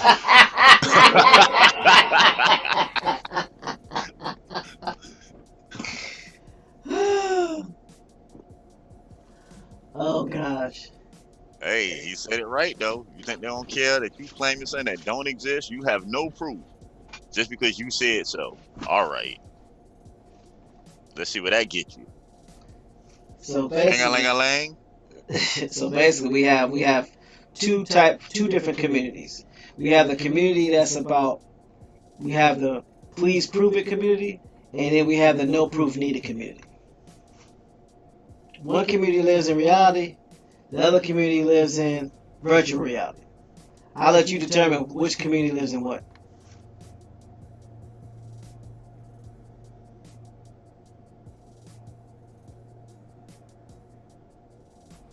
So, something to think about. No proof needed? Well, please prove it. Which community do you belong to? Or are you only no proof needed when you're on YouTube? Cause I could swear that people's phones don't work when they're not on YouTube. Your phone works when you're on YouTube, but it never works when there needs to be proof of something that you said. Why is that? That's that no proof phone. Oh, no proof needed. Oh, the no proof needed phone? Okay. Who's the carrier? Nobody.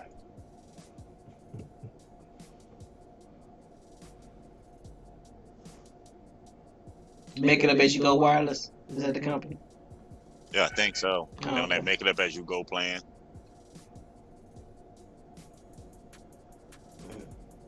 I'll tell you. It's just very interesting to me. LJ Free says Pipe Dream Mobile. What'd you say, Bones? Reading from the book of Don't Know Nothing. Chapter 1, none of it right.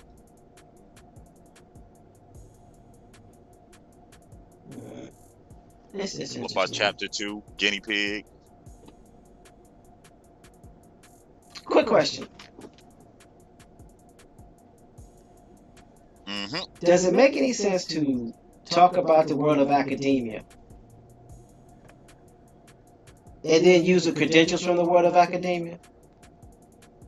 That's like backwards. Okay, I'm just wondering. Because if you're going to quote archaeologists, but you discredit the universities that they come from, then how does that work?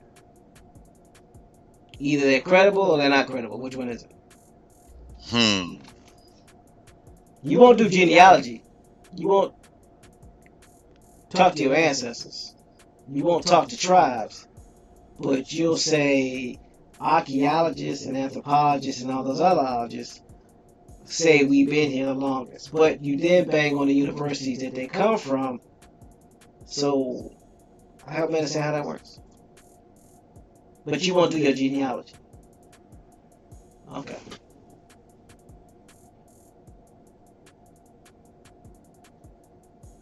Like I said, I could be wrong, but it seems to me like people are using the American Indian identity for their own gain.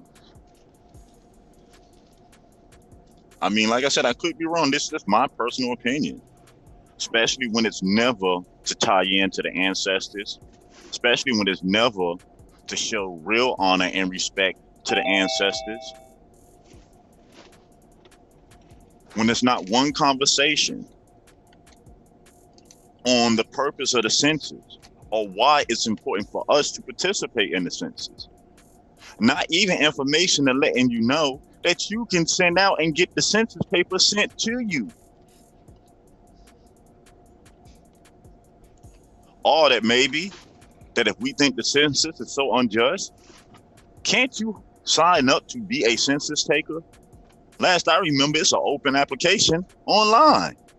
Not only that, but you're not even an employee. you actually are a contractor. Hmm.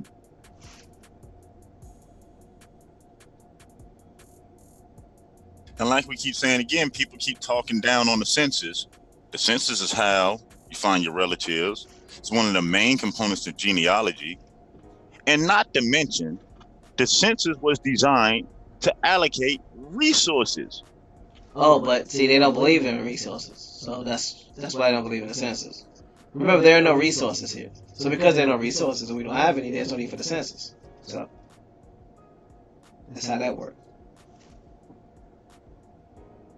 Even though James has proven that there are lots of resources and they continue to have more resources, but they disproved that. I got a question.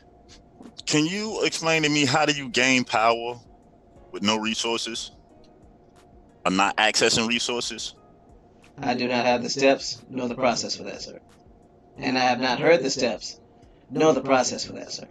So to answer your question, I will say what I very rarely hear any YouTube personality say, I don't know.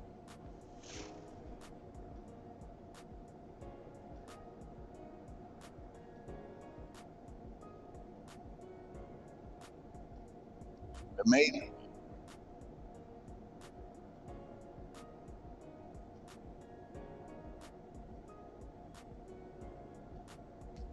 Big Hawk says, now I got to figure out who to contact in the Chickasaw Freedmen. Don't you? What's up, Big Hawk? Don't you have a list of On on a Auchtoctones Assembly YouTube page. There's a video there with all the tribes, their email addresses, physical addresses, and phone numbers and names of who to contact.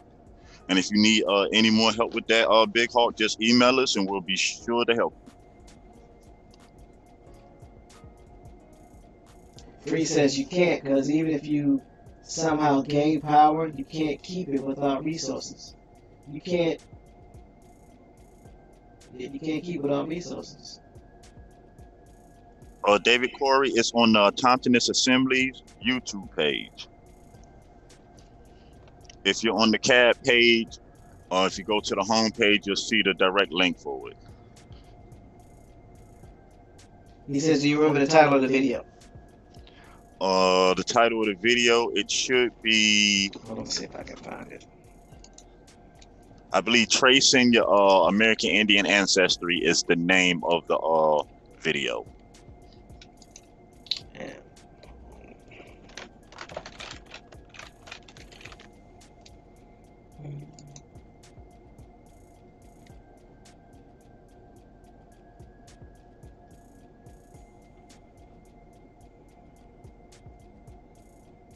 See.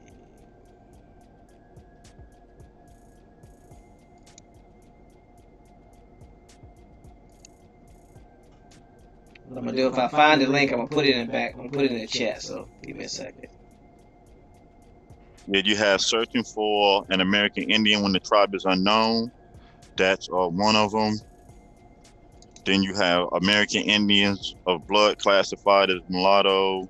No, that's the short one. Yeah, it'll be the one with Searching for an American Indian when the tribe is unknown. Telephone 219-424-7241. Fax 219-422-9688.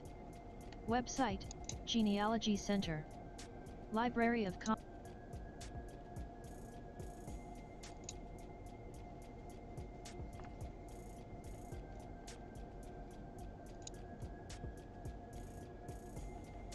Hold on, I found it, but then I gotta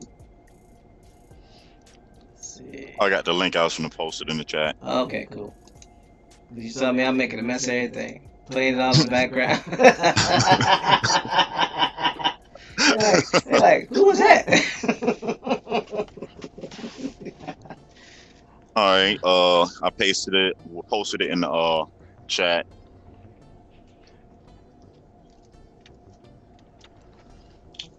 So, But David Corey, we just do the best that we can. That Auchtoctones Assembly is made up of different personalities from different professional fields, and we just do the best that we can, because we do have an unquestionable love for our people in our community.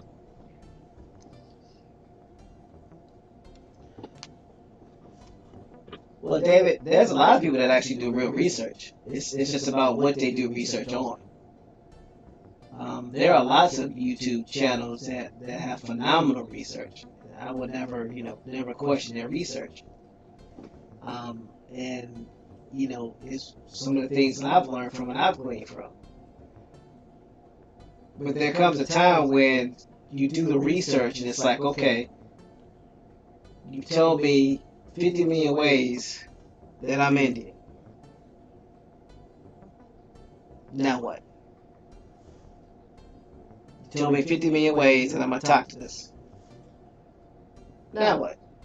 Mm-hmm. You told me 50 million ways that we need to get away from this system. Now what? You told me 50 million ways that they don't want us. Meaning the Native Americans, because there's this misconception that all tribes that are registered have no melanated people in them, or none of the chiefs are melanated. So you've told that to us 5 million times. Now what? See, because my job is not to argue with you about the information that you provided.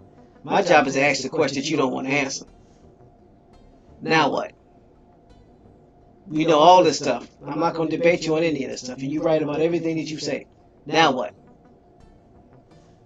So now that question's been put out there, you got a choice to continue to complain or provide a solution. And that solution should at least perpetuate you to provide steps. Not the process, but steps. And those steps are indicative that you have a process. Because if you don't have a process, you were not able to provide the steps. So, yeah, I will never question anyone's research, because the research is basically, for a lot of these YouTube channels are impeccable and second to none. Now, if you're trying to recreate an Indigenous or American Indian history channel, then say that.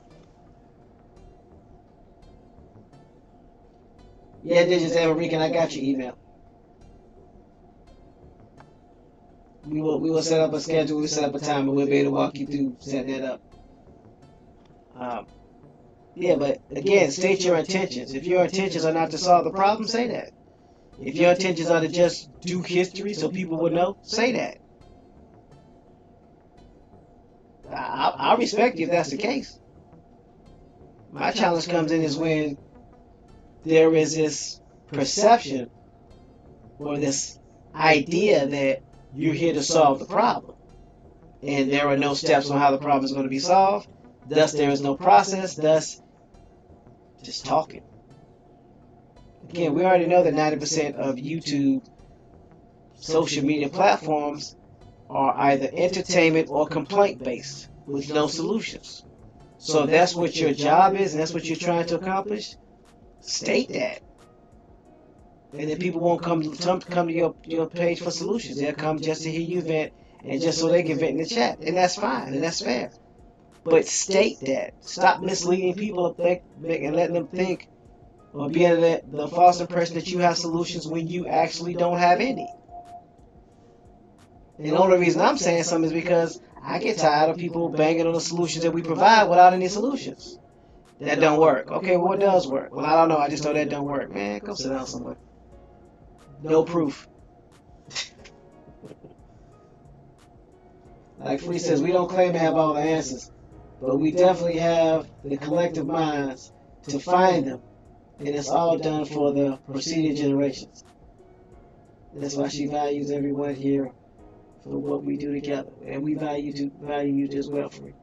And no, we don't have all the answers, and we don't proclaim to have all the answers. I know I don't. I just know what works, and I talk about what works. If I don't think something works, and I see that there's a flaw or a hitch in it, then I'm going to point it out. And if what I pointed out is incorrect, inaccurate, false, or fraudulent, please, by all means, show me where I'm wrong. I don't have a problem with apologizing on any platform. yours or this one. So I don't have an ego. I just want the information to get out. Now, what people, I don't even like sir. What you mean? that would be for Eggo waffles, bro. Now here's the thing that I find interesting. Here's the things I do find interesting is that the people that do talk about things, and then when we put something out there disproving what they say, they stop talking about it. They go and hide. Now, that's the thing I find interesting. So are you saying that we're right and you don't want to address it, or you're going to hide until you can find something to disprove it? Well, if that's the case, can you say that? I mean, just don't disappear, or just don't act like the subject never came up, or that you never said it, because you can't unsay it. It's been said, it's been recorded, it's been archived. Oh yeah, that's right. We definitely need to talk about the Patriot Act. That's the reason why people do the stuff they do. They're not aware of the Patriot Act, Bones. They don't understand that all social media platforms by law are authorized to record everything. They don't know that. That's why they do and say some of the things they say, because they think it gets deleted once they delete it.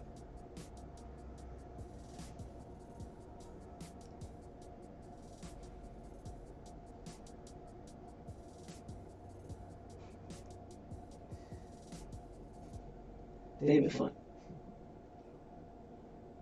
Teammates, glad you saw that snake. I was about to step on it. If you didn't see it. So, yeah, we definitely need to do some information on the Patriot Act and how everything that we, me included, everything that we type or post in any social media platform is archived and it can be replayed or re-aired. So just because you delete it don't mean it didn't happen. Just because you didn't record it doesn't mean it wasn't recorded. So what you said, what you typed, what you did, just because don't nobody know about it but you on the internet, it can't be provided as public information. Oh, the internet know. Everybody know. Mm-hmm. Careful what you post. He says many of us, because she's talking to David, she says many of us give up TV, but that thirst to be entertained is still oozing out of many. Hence all this YouTube drama and desire to be the only reality TV, the only reality star on YouTube. Everybody want to be the man. Or woman. Let's not discriminate. You know, so I tell people, be careful what you post on social media because it doesn't go away. You know. But I guess there's something wrong because we take on a responsibility to care about our brothers and sisters and what they do that can potentially take them away from this system or put them outside of their ancestors. No, we're haters and trolls. That's what that is. I'm a hater and I'm a troll. I'll wear that moniker. I'll wear it. You can call me what you want to call me. You won't say it to my face. That much, I want to bet every ounce of money I got. You will not say it to my face. So you can say it as much as you want behind YouTube. So that's fine. Be scared. Call me what you want behind my back. You won't call my name. I bet you that.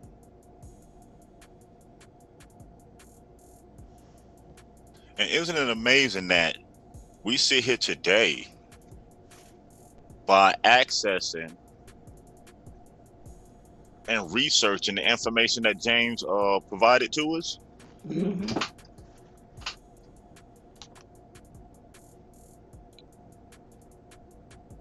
Obviously, something must be working. We are an example that it works. You mean we just not here up here talking? Mm-mm. Well, I know I ain't. Yeah, I was about to say. Yeah, I mean, I like y'all, but you know, we ain't do it. If we not producing something positive or producing something to help, yeah, I don't like y'all that much. Just be talking to y'all. No, it ain't that serious. Nah, That's facts. not enough hours in a day for that. Now, Jay Free says, say it, forget it, post it, regret it. They record says, say my name, ain't that Beyonce? Yep, that's Bianca. I call her Bianca no less. Because they know less. So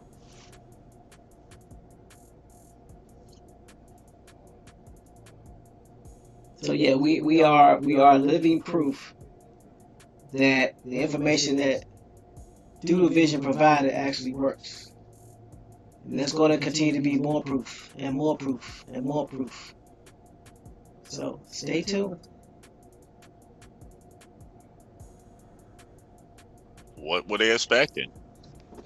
Come on, man. You know what people were expecting? They were expecting it not to work. They were expecting it to get shut down. They were expecting it to flop. They were expecting to be able to say, we told you so. We told you it wasn't going to work. We told you the government had total control. We told you that you were agents. They were expecting all that stuff to be true. That's what they were expecting. Told you James didn't have any deals that he was working with. They just wanted to be right. Oops.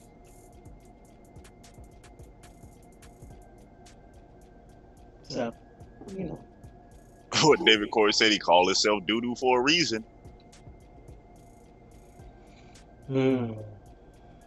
So, you know. Eventually, scammers won't have anything to talk about, right? We keep disproving stuff. What you think? I think that's what they mad about. Oh, okay.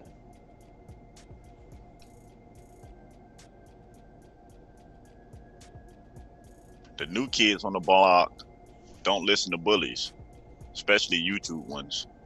Nah, I was more partial to New Edition. I don't know about the new kids on the block.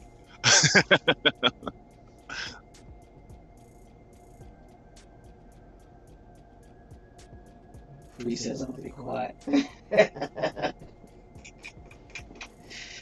Wow.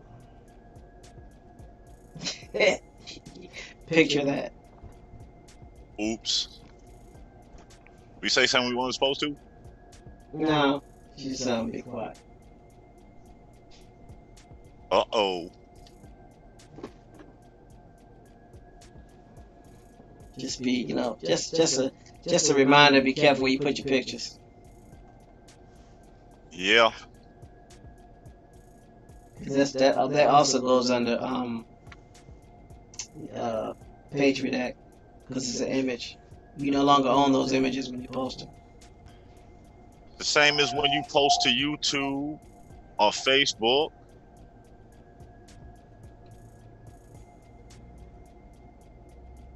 So, yeah.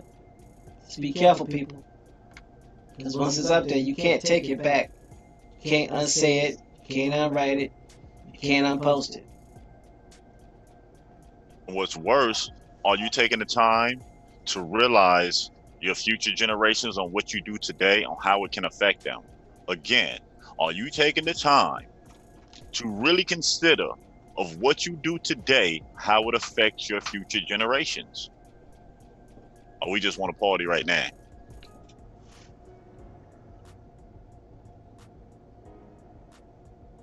So, yeah, man. So, good recap.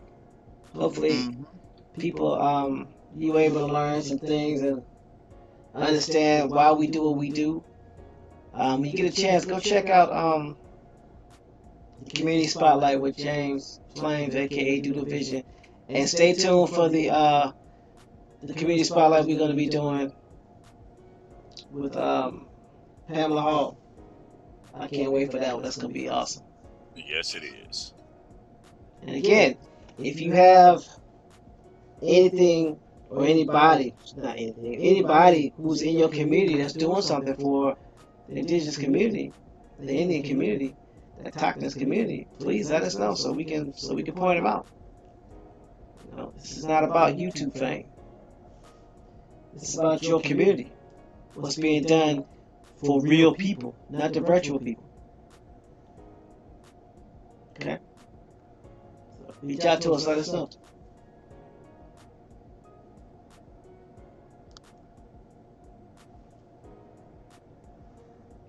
Is there anything anybody else want to say before we part ways and go do some real work? I think we about covered it all. Unless no sellout have anything he wanted to throw in real quick.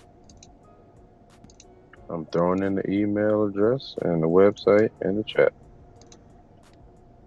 I also posted the link to this weekend's community spotlight for those who missed it, or those who just want to go over it and get a recap. There was a lot of valuable information dropped in there about USDA grants, Section 3, and proof of it's working and projects and communities being built off of this. And in the description is a list of his titles and accomplishments. So Yeah, and if you have any questions based on that that spotlight, you can email them to us, and we'll try to get those questions answered. exactly. So, all right, Bones, take us home, bro. Like we say, it's always fun when we get to come kick it with the relatives. Always an enjoyable occasion. And until the next Rising Show, peace. Peace, y'all.